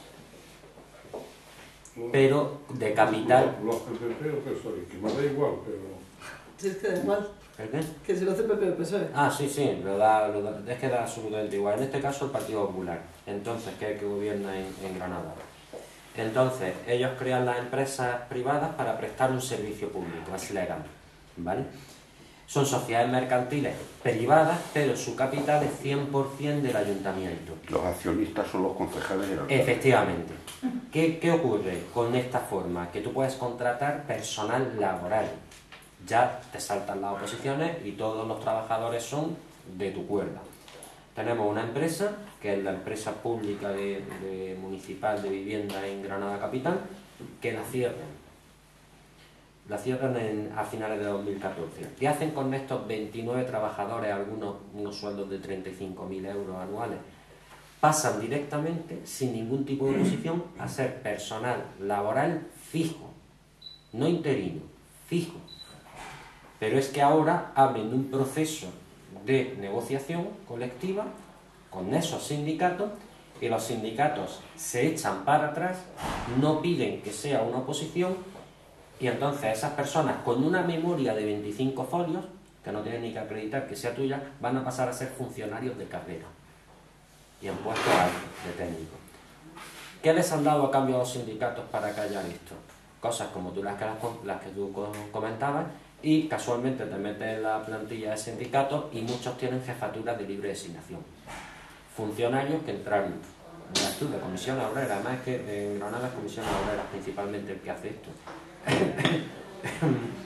Entonces, están comprando con ciertos puestos a sindicalistas a cambio de que les dejen hacer estos trasvases de personal. Son muy inteligentes, es decir, esto lo hacía el PSOE, y el PP es que ha aprendido el PSOE pero de maravilla. Bueno, yo digo, el alumno aventajado del PSOE, no solo en ideología, porque es que la ley del aborto, todo esto ya lo sabemos todos a nivel nacional, sino que es que en la corrupción, que es lo que más preocupa actualmente a los españoles, es el alumno aventajado tanto que lo ha superado. Me dicen, es que el PSOE si son los corruptos, digo, es que el Partido Popular es mucho más. A día de hoy, porque además como históricamente estaban como mejor preparados, pues lo han hecho mejor, se han perfeccionado la técnica. Han comprado hasta gente histórica de izquierda, como son comisiones obreras. En mi ayuntamiento comprado. Entonces están haciendo por detrás lo que quieren. Entonces engancho con las empresas municipales. Se crean en la época de bonanza económica grandes ayuntamientos, digo grandes ayuntamientos, capitales de provincia. Por ejemplo, aquí he conocido al de Leganés. Leganés tiene un municipio también de gran población, simplemente por la cantidad de habitantes que tiene. Ya se puede hacer una estructura como la que cuento yo del Ayuntamiento de Granada. Municipios de más de 250.000 habitantes, da igual que sean capitales de provincia o no, ya pueden crear esa macroestructura. Pero es que te vas a otros municipios de 100.000 habitantes, 50.000 o 20.000, y también pueden tenerla. A lo mejor no tienen tanta empresa municipal o no tienen ninguna, pero tienen organismos autónomos, fundaciones, que luego lo cierran, y se meten a su gente. Y eso es para enganchar con uno de los objetivos que os comentaba al principio, perpetuarse en el poder. O sea, tú a lo mejor ya no estás 4 años porque las elecciones te han salido mal, pero tú tienes una serie de gente dentro que te va a pasar la información que tú necesitas como oposición para poder hacer una buena oposición y volver a recuperar el poder. Ellos crean, por ejemplo, las empresas municipales y tal, y luego las van cambiando. Una empresa municipal que crearon en Granada fue, compraron una televisión local de un periódico, pagando una absoluta barbaridad, que estaba muchísimo más sobrevalorado de lo que eso valía, porque es que a mí, funcionarios que se ocuparon del trasvase, me dijeron, las cámaras de televisión que nos llegaron, hubo que tirarlas a la papelera. Los medios informáticos a la papelera. Le digo, ¿qué comprasteis? La furgoneta, la sede no, la sede física no, ¿qué comprasteis? Ya tienen su panfleto informativo local, donde ellos es todo nada más que Partido Popular, concejales, todo es publicidad las 24 horas del Partido Popular en Granada. Eso cuesta una millonada mantenerla. Pero es que antes era una empresa municipal, privada también, que les gusta más que la pública, porque las empresas públicas que sí están catalogadas como públicas sí tienen cierto control de la ley de contratos, que apuntaba Laura, cierto control de la función pública, de leyes de función pública, las que regulan los puestos de funcionarios. Eso es lo de la función pública. Pero una empresa privada no. Entonces ahí tienen toda la viabilidad. Pero como era un escándalo lo que costaba, con la nueva ley esta de régimen local, que te reduce servicios públicos, dice, oye, que si hay un servicio público que no lo puedes prestar, no lo puedes prestar.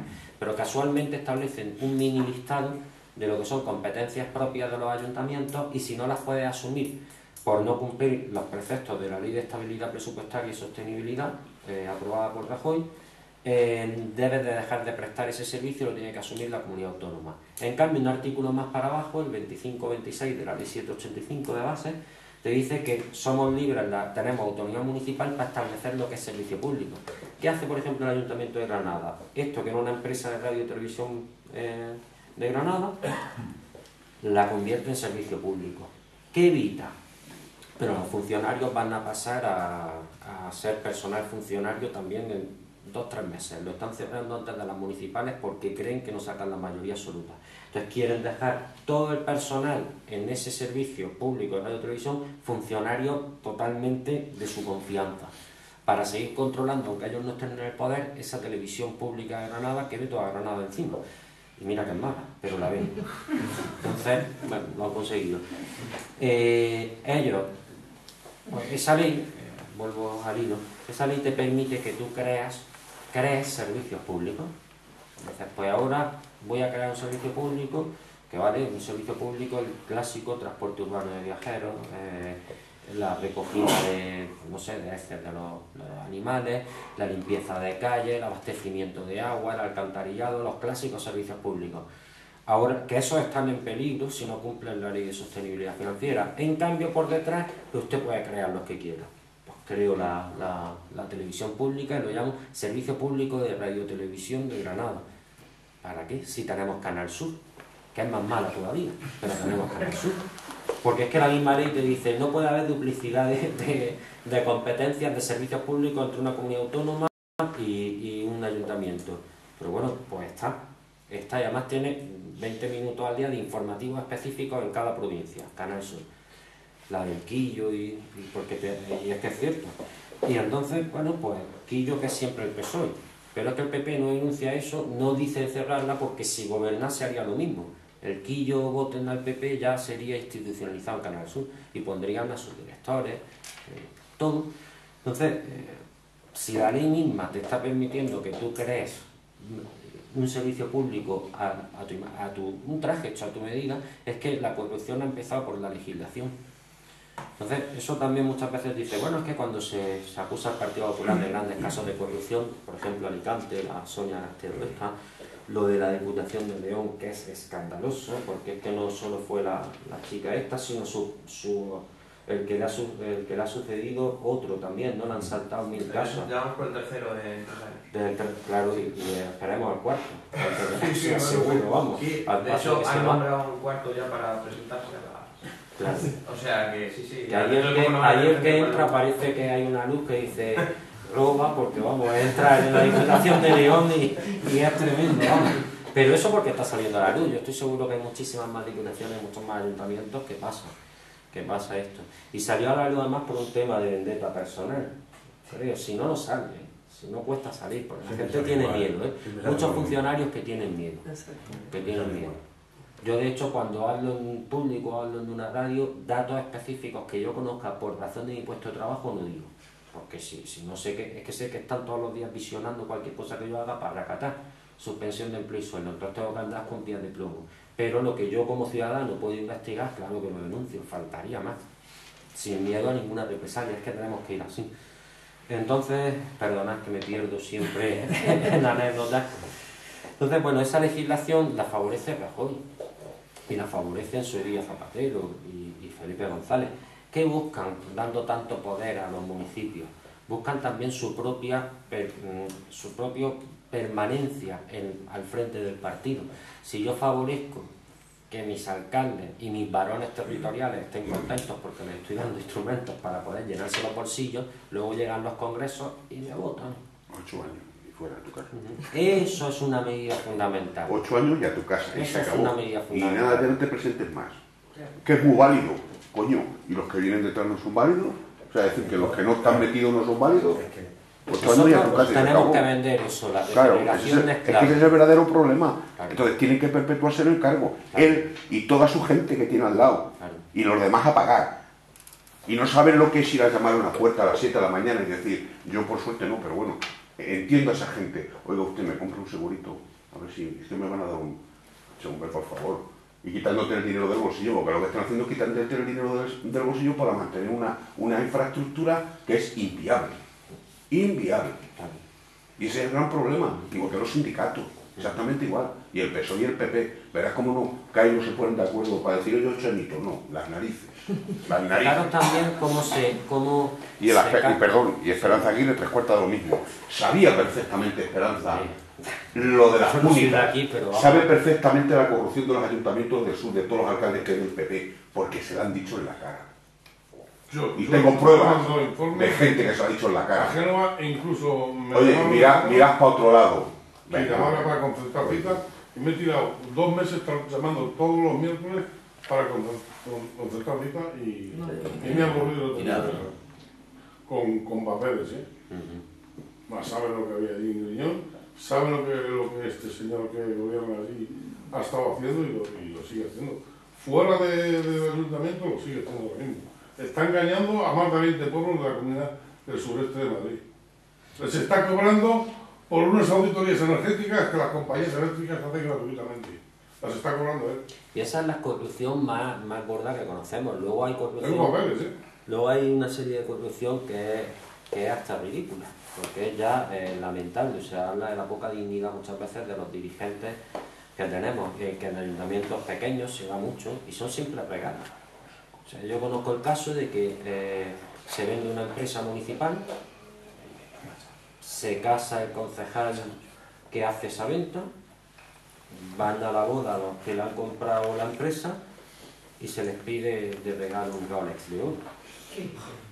O sea, que la corrupción a veces es nimia, ¿no? O sea, pero al fin y al cabo estás vendiendo una empresa municipal de nuestros impuestos por un Rolex de oro.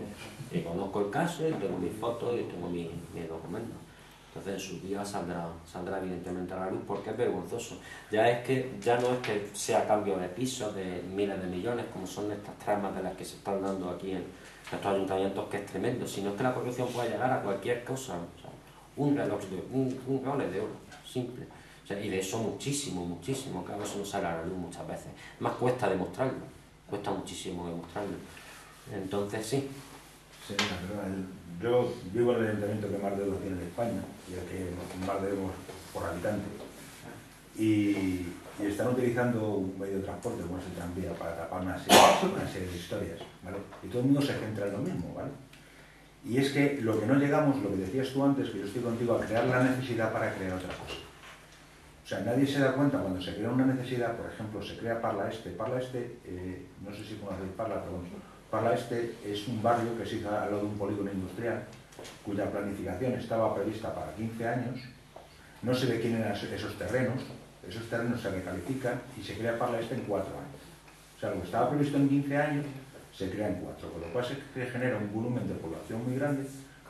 Lógicamente, pero y curiosamente no se le crea ninguna salida a ninguna vía rápida. O sea, tú para salir a una carretera tienes que callejear por el polígono para salir. Si no tienes ninguna salida, ni a la 42, ni a la A4, no tienes ninguna salida real para ese volumen de población. Bien. Entonces, cuando se genera la necesidad, se genera el tranvía. El tranvía presupuestado en un principio de 96 millones de euros, pues ha llegado a lo que hemos llegado, ¿vale? Pero una cosa muy curiosa, yo te quería preguntar, o sea, cuando se deciden las ampliaciones de capital del tranvía, curiosamente el alcalde se va de viaje y delega en el teniente alcalde, que es el pobrecito este que han metido en la cárcel, ¿vale?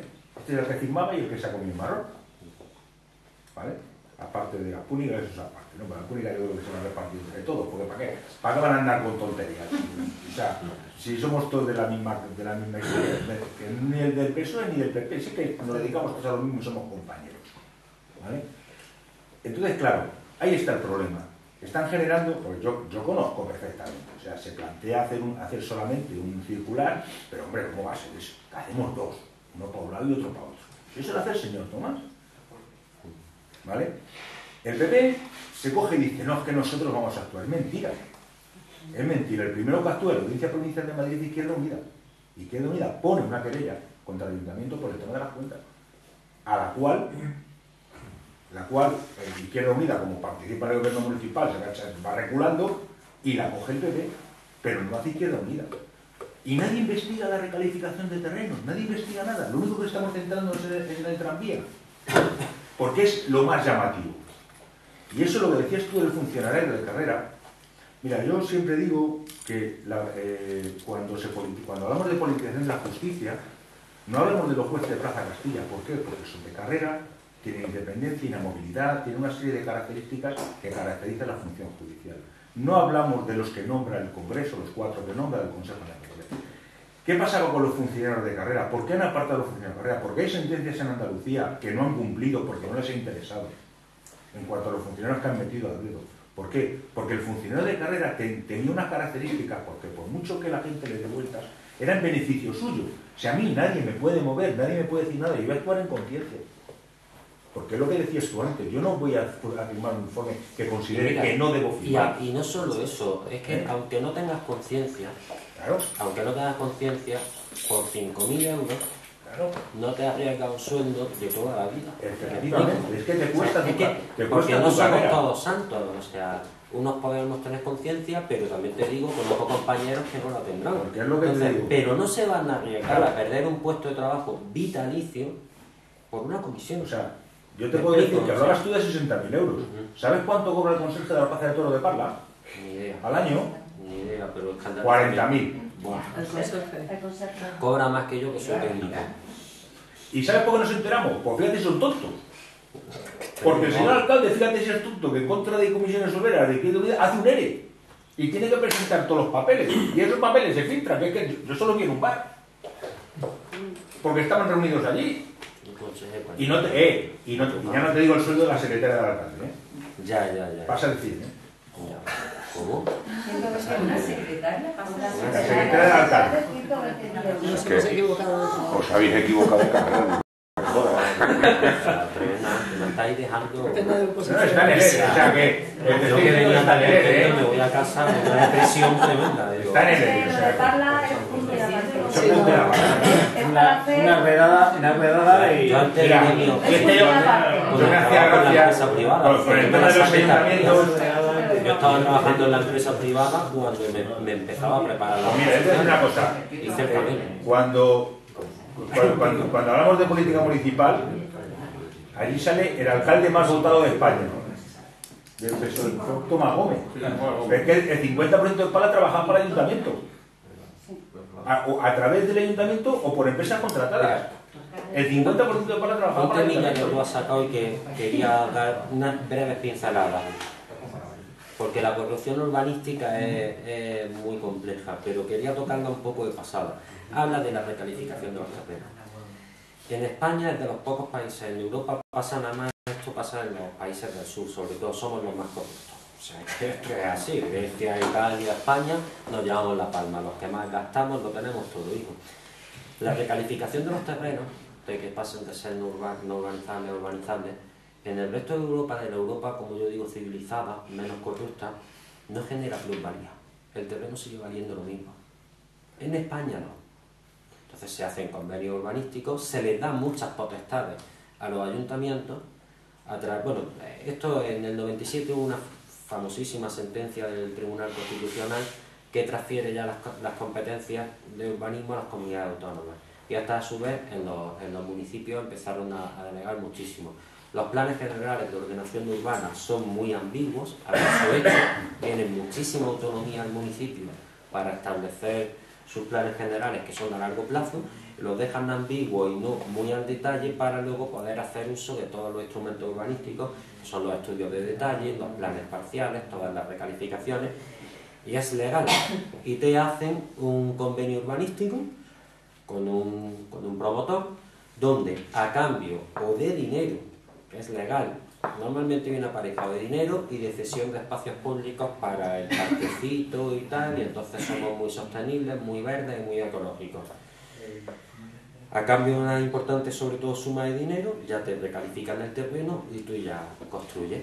De ahí el elevado precio de la vivienda. O sea, eso realmente ¿quién lo ha pagado? ¿El constructor? O sea, no estamos pagando. O sea, el ayuntamiento se ha hinchado de dinero con la recalificación. Lo está pagando el ciudadano, el que compra la vivienda. O sea, son impuestos indirectos, realmente. Eso es lo que ha pasado un poco en España con el urbanismo. Y ese convenio, al fin y al cabo, muchas veces va aparejado de ilegalidad. De temas un poco ilegales muchas veces. O de hacer la vista gorda. Es decir, pues es que el plan tal que tenemos aprobado solo nos permite 7 plantas. de tal o lo que sea. Bueno, 7 plantas y cuánta altura. Lo de las plantas no se va a enterar nadie. ¿Cuánta altura? X metros. Bueno, pues vamos a reducir cada planta y sacamos una más. Cosas de estas miles. Muy difícil muchas veces. Donde está el dinero es en la densidad. Donde está el dinero está en la densidad. Quería el señor. Sí. Perdón, me llamo Juan Jara y Gonzalo Agustín y quería poner un poco de contrapunto, que hoy después me voy a llegar tarde, porque os doy un dato. Esto, en el Hospital Marañón, yo soy médico y he estado en el gobierno con Ruiz Gallardón durante varios años y me tocó sacar la limpieza, 600 limpiadoras en el hospital. ¿Por una contrata o...? No, de personal laboral fijo de la Comunidad de Madrid. Vale. O sea, para situarme, sí. Entonces, absentismo medio anual, 35%. Claro, soy fijo, no me pueden echar. Hago el comentario, ahora lo completamos, porque lógicamente cuando tú tienes que tener un hospital con un estándar de calidad en el servicio público, un hospital de este tamaño además, pues tú dices, a ver, tengo que sacar esto adelante, ¿cómo lo hago? ¿No? Pues como no puedo evitar, porque además los sindicatos esto lo tapan, lo cubren, y es muy difícil entrar en una persona, que además es una persona añosa, que lleva 20 o 30 años en el puesto de trabajo, con la fregona y tal, pues artrósicas, con sobrepeso, tal, pues realmente hay que coger además una contrata. Entonces, cuando tienes la responsabilidad de sacar un servicio público, sea que sea agua, alcantarillado, el gestor, cuando, sin entrar en fin, los beneficios que contratar a tal o cual subcontrata de limpieza te pueda llevar en la negociación, ¿no? Pero ¿qué haces realmente para sacar esa limpieza adelante, ¿no? Pues al final no puedo combatir el absentismo porque realmente hay pocas herramientas para esto y las que hay están normalmente colapsadas porque los sindicatos son amigos, no los voy a machacar. Entonces cojo y mantengo esta plantilla, que por supuesto es indefinida, y además contrato, por otro capítulo, por el 4 o tal, pues contrato a la contrata de turno. Y si es un amigote y encima me da un retorno, pues ni te lo cuento, ¿no? Eso es el pan nuestro de cada día. Pero cuando tú tienes la responsabilidad de gobierno de sacar adelante, muchas veces tienes que tirar de la gestión privada, que yo no, vamos, no solo creo que no debemos criminalizar, lo que debemos es establecer mecanismos de transparencia, de libre concurso, ¿no? En San Agustín de Guadalix, que es donde yo vivo, San Agustín de Guadalix. Vivimos ahí ahora, pues tenemos un caso ahora que va a dar que hablar, porque alguien de la red Gürtel se va a hacer con una concesión administrativa para hacer el Palacio de la Raqueta y tal, ¿no? En fin, no cuesta nada de daño, teóricamente, se paga por uso, pero le han adjudicado a un tal Leopoldo Arnaiz, que supongo que es conocido porque es una persona con muchos contactos en el Partido Popular, pues 6 millones de euros y 20 años de concesión de todo este servicio, ¿no? ¿Cuántos licitadores ha habido? 2. ¿Cuándo se constituye la adjudicataria? El día antes o el día después de salir los pliegos en el boletín oficial de la Comunidad de Madrid. Capital social para construir 6 millones de euros, 4.000 euros. Pues, ¿eso lo va a perseguir alguien? No. Mira, es muy fácil, lo quería comentar. Yo soy partidario de que muchísimos servicios deben de hacerse a través de una gestión privada. Que no perdamos la administración, porque al final la administración somos todos los españoles, que no perdamos la titularidad del servicio, porque entonces sí no estamos perdidos, pero ciertos servicios, o muchos, que se gestionen de forma privada. El problema que nos encontramos es que grandes contratos de contratas, los procedimientos, tú tienes que sacar, como contaba Laura, 2 tipos de pliegos. Los pliegos de cláusulas administrativas generales, esos te vienen marcados en la ley de contratos, ahí no hay posibilidad de timo, digamos, pero luego tienes que sacar los pliegos de cláusulas cláusulas técnicas particulares. Pliegos de prescripciones técnicas, perdón, es el nombre correcto. Esos pliegos los elaboran las áreas de turno, por ejemplo, no sé, en la Comunidad de Madrid, pues si es sanidad, pues lo habrán elaborado técnicos de sanidad. ¿Dónde está el truco realmente? Esos pliegos muchas veces, y te lo digo, no puedo dar nombres concretos porque si no me encuentro una querida al canto, porque no tengo pruebas, pero esos pliegos muchas veces los elaboran las propias empresas que tú quieres que se adjudiquen. ¿vale? Entonces ahí ya tienes el timo de la estampita. Es decir, entonces, eso en grandes contratos y hasta en pequeños, de 100.000, 200.000 o 300.000 euros. Entonces tú ya tienes, claro, es que muchas veces el técnico de la administración dice, pero bueno, ¿cómo se lo puedo dar a este? Pues dime tú mismo, elabórame, ¿por qué te voy a valorar? Ya está. Es tan sencillo, te lo hago, le cambio el logo y punto. A veces son tan torpes que se ha dejado por ahí algo y por ahí se ha pillado algo, porque es que encima son muy cutres, a veces nuestros gobernantes son muy cutres, y por esa suerte se ha pillado. Yo conozco un caso de una oposición que pidió el examen del chaval y se encontró el POSIT que decía, este es el primero, pero lo tenemos que poner el segundo para que entre Mengano. Claro, se fue corriendo al juzgado con el examen y el juzgado dijo, es que este POSIT lo puedes haber puesto tú. Y tenía razón, juzgado de guardia, ¿no? Tenía razón, pero él sabe que no. Él sabe que no y tiene esa prueba, ¿no? Entonces a veces que son tan torpes que te puedes encontrar. Entonces, habría que intentar, no sé, ¿por qué los pliegos, se me ocurre solamente, por qué los pliegos de prescripciones técnicas no se crean?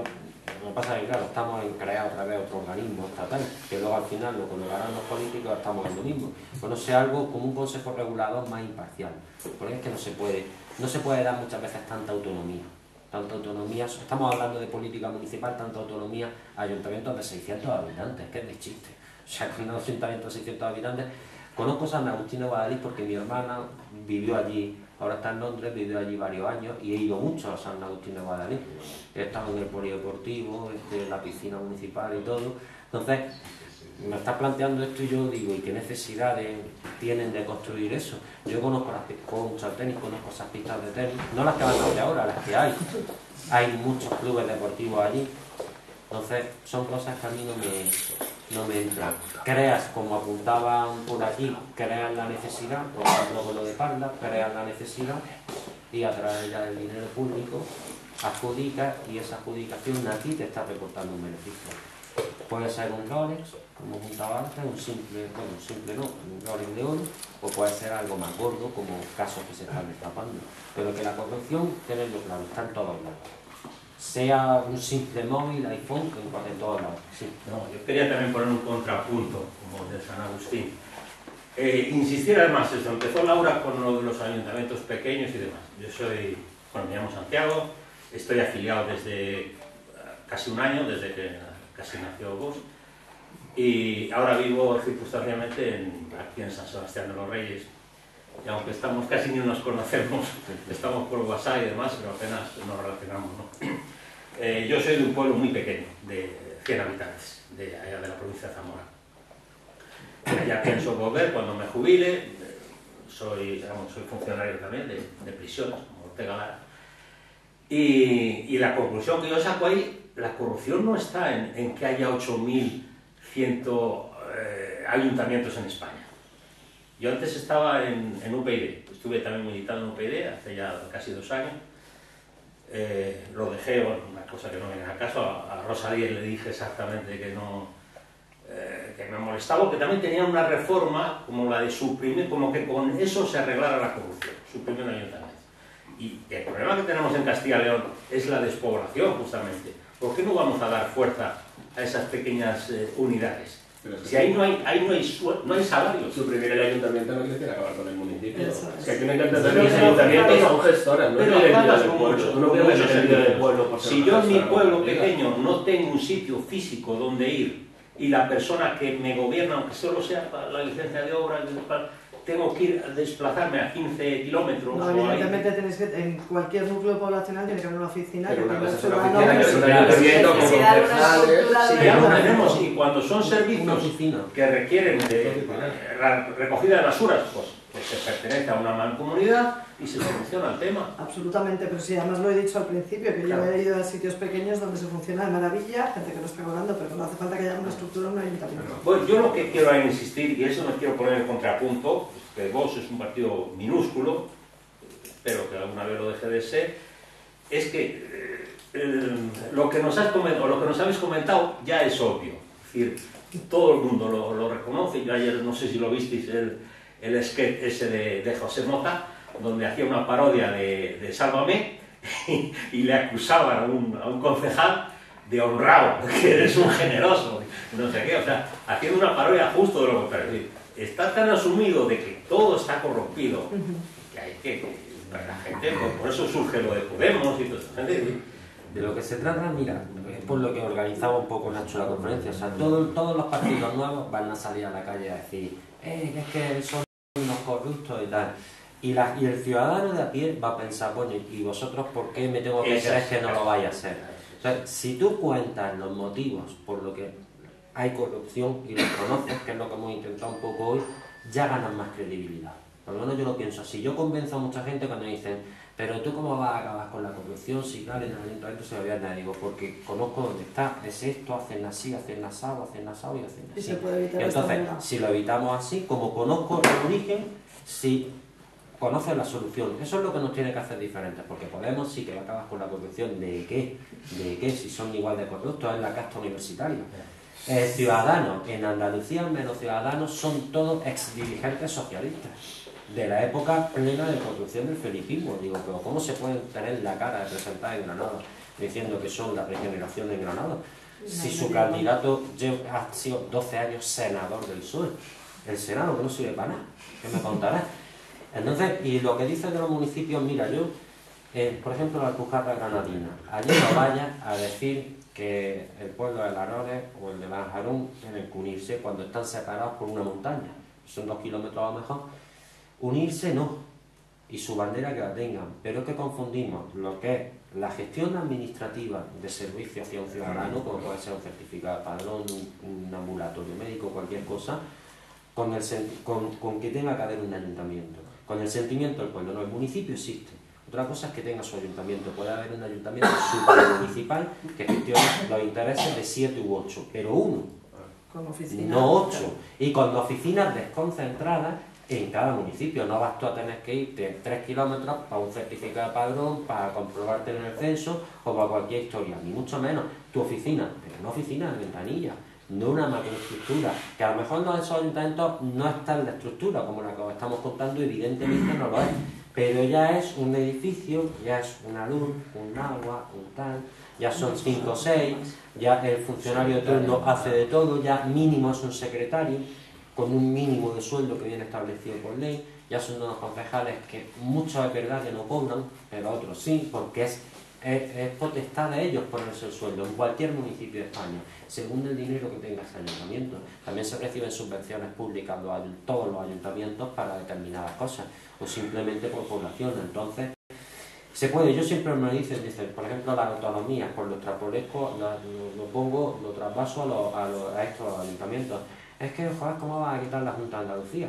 Vamos a ver, a mí de Andalucía, yo me siento español, para empezar. Y si me dicen, ¿te sientes andaluz? Digo, pues, que sé, yo me siento del sur.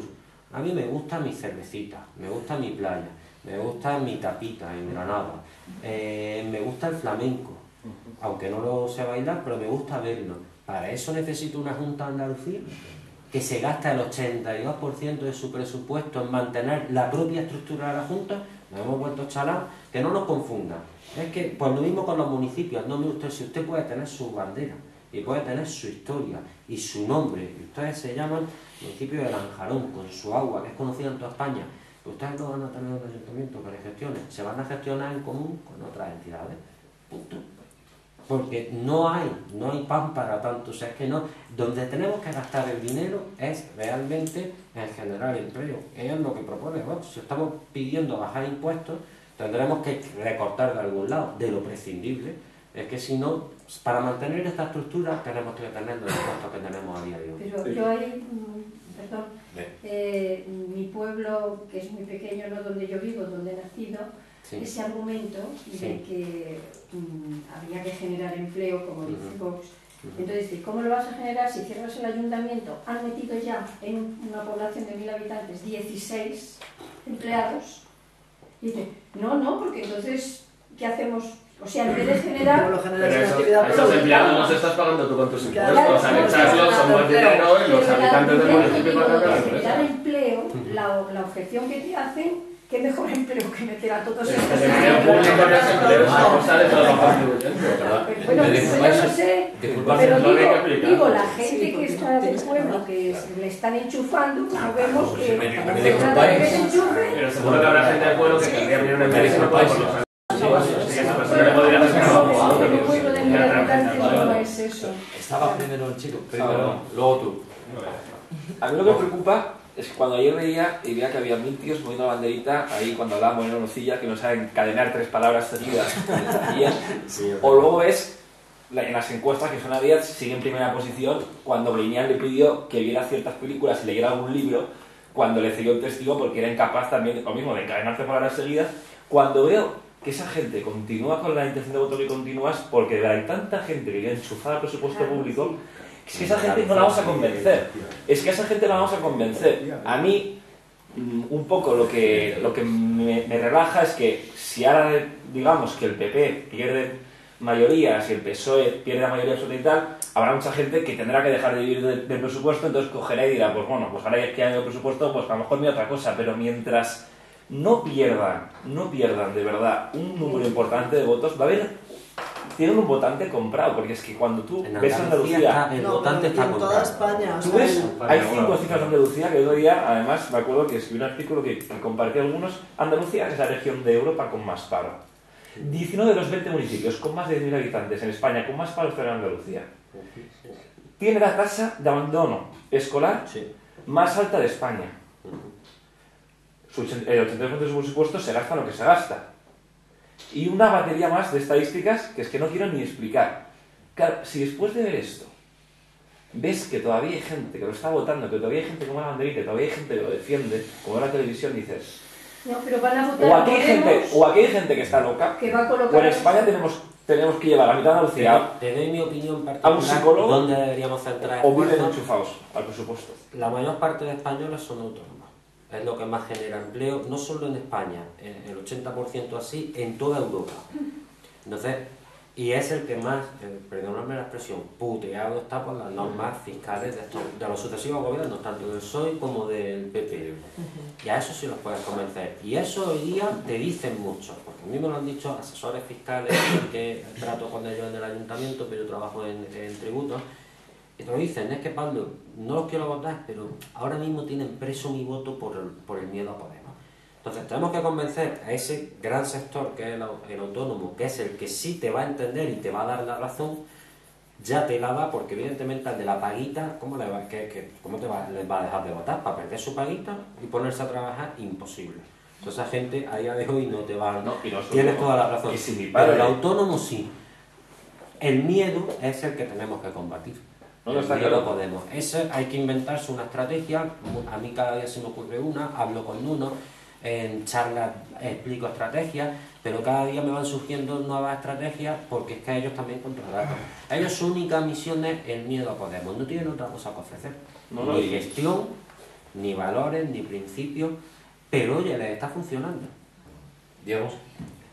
Sí, yo siempre he sido y soy contrario al funcionariado, porque eso de que un señor haga una oposición se puede echar a dormir y de por vida. Sigo pensando lo mismo respecto a educación y sanidad, que me parece clarísimo. Después de oíros a vosotros, el tema del funcionariado en la administración me crea algunas dudas. ¿Defendéis vosotros el funcionariado en la administración? ¿Y me queréis decir cómo y por qué? Yo radicalmente. La ley para el que se echa a dormir, como dices, existe para que deje de ser funcionario. El problema es que no se aplica. O sea, yo que llevo 17 años de funcionaria, es que no he navegado por aburrimiento jamás en internet y he tenido compañeros que sí. Esa gente, como yo digo, son delincuentes, porque es una persona que está robando a todos los españoles desde que se levanta hasta que se acuesta. O sea, es que debería ser delito no es. Pero sí se le puede dar un expediente disciplinario y se le puede expulsar de la carrera. El problema es que eso no se usa. Por eso está en una ley, está en la ley de 2007 y estaba la del 84 que es la anterior, y la anterior no me la sé porque cuando me examiné estaba la del 84. Entonces, lo que hay que hacer es aplicarlo. O sea, yo estoy deseando poder aplicar esa ley y a gente que tengo cerca, que es que son unos delincuentes y unos sinvergüenzas porque lo que hacen ellos lo está haciendo otro. Claro. O sea, en mi departamento se trabaja una barbaridad. Muchísima gente haciendo horas extra, llevándonos trabajo a casa. Eso es así. Entonces, es que... El problema es corrupción. Absolutamente. Sí, el problema absolutamente. es que y la esa vocación ley... de servicio público, que yo creo que aquí estamos dos personas que la tenemos, me parece fundamental. Hay además determinadas cosas que no se pueden dejar en manos privadas, que tienen que estar reservadas a gente absolutamente imparcial, pero unida a la administración. O sea, no, yo no me refería a manos privadas, me refería a que alguien entre en la administración como puede entrar en una empresa privada. No, no está de por vida y eso no significa nada. Tiene un currículum, también un trabajo, existen si no lo cumple, complementos de productividad que tampoco se aplican como se deberían aplicar. O sea, yo creo que lo que se puede hacer es aplicar mucho mejor la norma de lo que se está aplicando. La función del funcionario tiene que ser evitar todo lo que antes comentábamos, ¿no? Ellos te van a firmar si esto es legal, no es legal, te lo van a maquillar y hay gente que sabe hacer informes que de una aparente ilegalidad te lo convierte todo en legalidad y pasan filtros y nadie se entera. Hay gente hábil. Por eso para mí sí defiendo el funcionario y lo que dice Laura es perfectamente, es que es así. Existen los mecanismos y se te puede hasta expulsar y perder en la condición de funcionario de carrera, que sería un despido, lo que conocemos en la empresa como un despido y además procedente.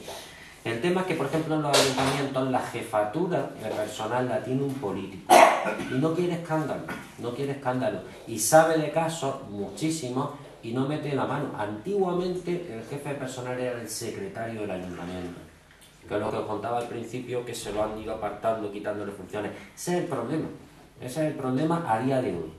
Entonces, y también de puestos de funcionarios de carrera, yo sería partidario de los justos y necesarios, pero siempre aquellos que te van a garantizar un mínimo de imparcialidad. Es que insisto, o sea, si a mí no me han dado el contrato por una entrevista y mi despido o contratación no son libres, yo no me arriesgo. Ya no es que yo sea aquí me voy a poner como una persona, qué principios tengo, jamás firmaré algo ilegal y tal. No, es que, aunque no tuviese principios, no me arriesgo a perder mi puesto, que me garantiza la estabilidad laboral de por vida, si lo hago bien. Pero ¿qué es lo que Laura dice? Habría que meter mucha mano en eso. Legalmente habría que volver competencias a cuerpos altos de funcionarios. El mismo Ortega Lara me contó a mí que él, como funcionario de prisiones, tenía una jefatura, creo recordar, él se abrió un expediente contra un tío de estos, un delincuente, como dice Laura, porque lo son. Porque yo veo a compañeros míos ir con las bolsas al supermercado, tardar 2 horas, a mí me hierve la sangre, porque están robando a todos nosotros porque se pagan nuestros sueldos de la administración. Y ya que estamos en la autocrítica y vamos a centrarnos, a mí si me atacan como militante de Vox y me tapan la boca con el argumento ese de no, vosotros no robáis porque no podéis, en cuanto tengáis poder, ¿por qué no nos cuidamos en esos pequeños detalles que en nuestra pequeña historia han sido enterrados? Al menos yo como militante no estoy en internet todo el día, ni en la página de Vox apenas la frecuento, a lo mejor ha salido y me estoy columpiando. Pero tenemos ya nuestros pequeños casos. Es saber, por ejemplo, no la versión oficial, sino la real, porque Vidal Cuadras, por ejemplo, en cuanto no consiguió su escaño, dejó el partido. ¿Pero eso lo tiene que decir Vox o Vidal Cuadras que se ha ido? Tendría que haber una explicación de Vox. Si alguien se va libremente, Vox no puede explicar nada. Él sabe porque se ha ido. Ha quedado tan manifiesto como diciendo, este hombre venía a pillar. Ya, pero ahí lo que se me está manifestando es la voluntad del señor, ¿no? Claro, pero se presentó a primaria, todos nos votamos, bueno, el 80%, hubo alguien que no. Os equivocasteis. Luego digo, luego no salió, o sea, aquí la culpa también es, de los que le votamos y confiamos en él. Mira, ya, o sea, y digo, pues mira, segundo lo que fuera ahí, al final cogió y se fue luego, pues mira. Uno que me ha olvidado del nombre, creo que llegó a ser vicepresidente hasta que subieron las elecciones. Quirós. ¿En qué quedó aquello? Aquello que la Cristina Seguí tuvo que denunciarlo porque la atacaba personalmente y demás, pero al final no pues se hay llegó unas facturas y están contabilizadas y el mayor está publicado en la página web. ¿Cómo se prestaron esos servicios? Pues ninguno lo vimos porque nadie nos avisó, ahora se va a hacer este servicio que cuesta tanto. Que ese servicio pero se le llegó a sancionar a Quirós. No, su empresa prestó unos servicios, eso fue un comportamiento poco ético, de los que decimos, de los que estoy aquí para que no vuelva a suceder. Y el nuevo Comité Ejecutivo Nacional, es que el nuevo Comité Ejecutivo Nacional somos súper rigurosos y desde luego no vamos a permitir que se haga nada de esto. Fue un comportamiento poco ético dicho por él en la radio, además esto lo he oído yo, que es de esas veces que yo oigo que se habla de la falta de ética con una alegría Sí, bueno, fue cortico, pero fenomenal. Cuando venga alguien a la calle a decir... Porque era la empresa de su hijo, no porque el servicio no se prestara. ¿Y cuánto costaba ese servicio? ¿Se podía haber conseguido más barato? Pues no lo sabemos, no se licitó, no se pidieron otras ofertas, etcétera, cosa que ahora estamos haciendo. Ahora cada cosita de estas de vinilo que pedimos, 3 presupuestos. Invitar también, invitar plantilla ahora también para que se Eso ofrezca a todos los afiliados cuando se licita un servicio. Eso o sea, que no... Mira, a mí muchas veces me dicen lo mismo, dicen, pero vosotros luego haréis lo mismo y tal. Digo, mira, yo no intento decirle, nosotros no, porque somos magníficos y somos inmaculados y somos gente honrada, que lo somos. Pero eso tú lo cuentas y la gente, eso lo convence. Yo siempre digo lo mismo, digo, evidentemente el ser humano tiene defectos y en todos lados salen corruptos. Lo que sí Vox tiene es unos mecanismos que cuando salga uno realmente se va a la puñetera calle. Porque vamos a firmar, aquellos que nos presentemos a esos cargos públicos, vamos a firmar una serie de papeles que no van a evitar que si yo me quiero corromper el día de mañana me corrompa. No, eso no se puede evitar. Pero si lo hago, totalmente, y además con escarnio público. Si ya trabajas porque saldrá en todos lados. Y es como tiene que ser. Si tienes una normativa clara de funcionamiento del partido, que ya incluso, como tú dices, que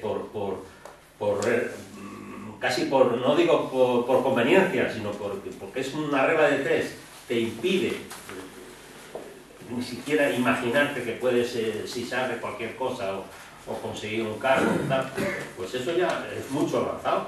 Sí. Yo ahí me imagino que las cuentas de Vox vayan a la página web, no hace falta grandes especialistas en informática, pero que todos los que estamos humildemente dando nuestros 9 euros al mes, sepamos, si queremos esa curiosidad, dónde han ido. Por supuesto. Eso es no cuesta. Las elaboradas están publicadas, se van a auditar los años pasados, se está haciendo todo. Se está haciendo todo. Ya es así, efectivamente. ¿Una pregunta más por ahí? ¿Se sabe cuántos municipios de Madrid se van a presentar para las municipales? Porque Santiago Abascal dijo que todos. Por él todos. Y que intentaríamos todos. Pero no se estamos todavía en proceso. Estamos haciendo las listas. Incluso los pequeños, etcétera. Estamos a por todas. Se va a intentar abarcar los máximos posibles dentro de que haya gente que se meta en las listas. Claro, que quiera meterse en las listas, que ya aprovecho. No tiene nada que ver con la...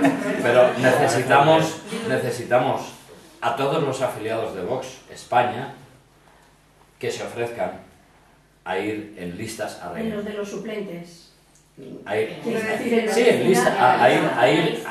listas, porque cuantas más gente se ofrezcan, más listas podremos completar para poder ir a los ayuntamientos. No es necesario vivir en el mismo municipio. No es necesario vivir en el mismo municipio. Mis hijas, por ejemplo, estaban cerrando la lista de Cuenca. Sí. Ellas no viven en Cuenca, aunque su madre, que soy yo, es porquense.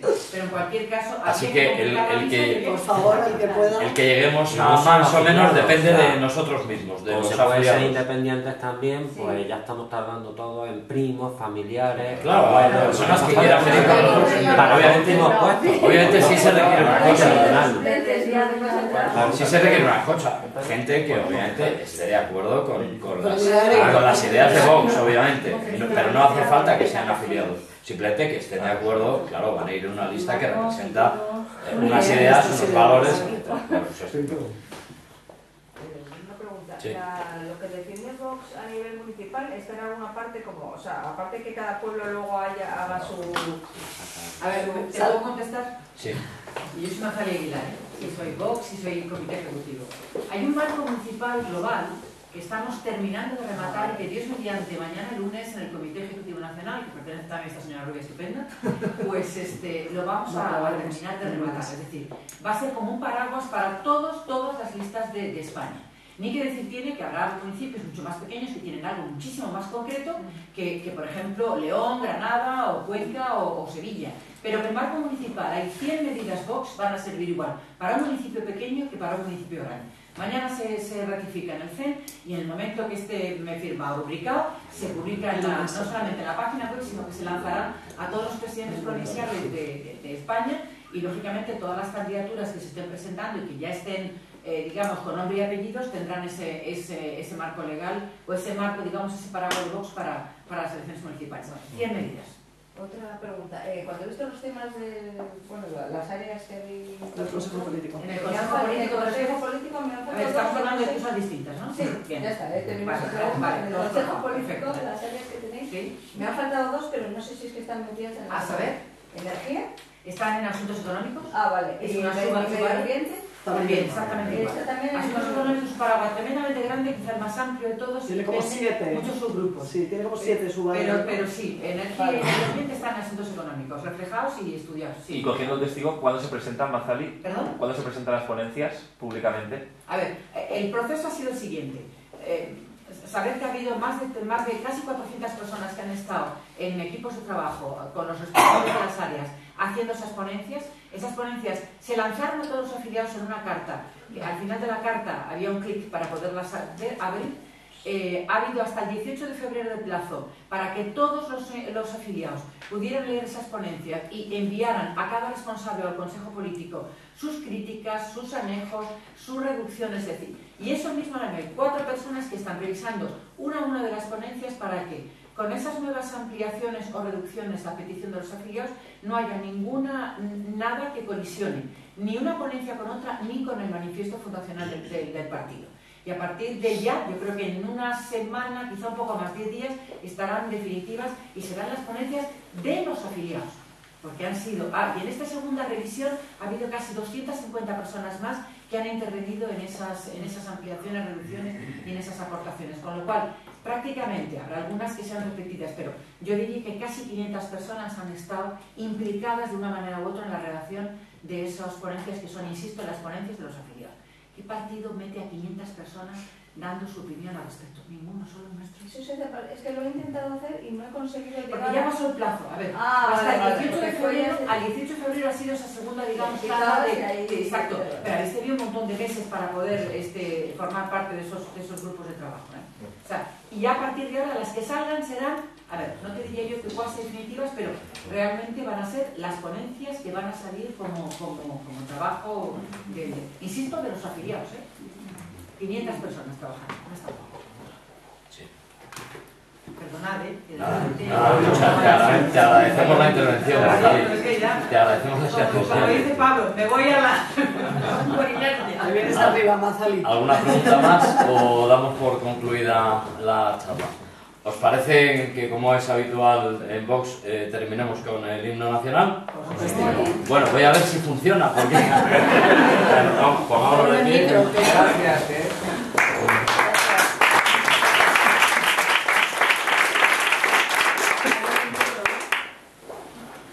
A ver si funciona.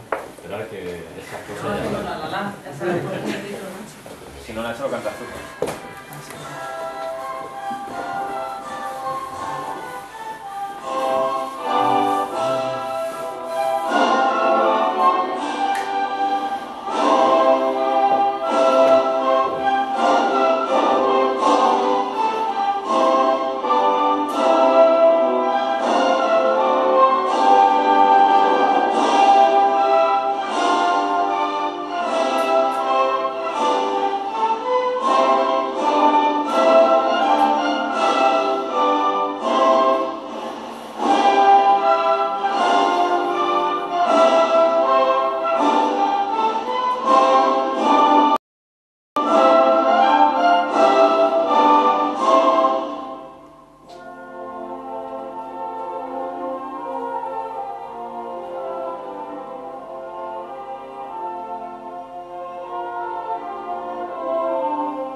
¡Viva España!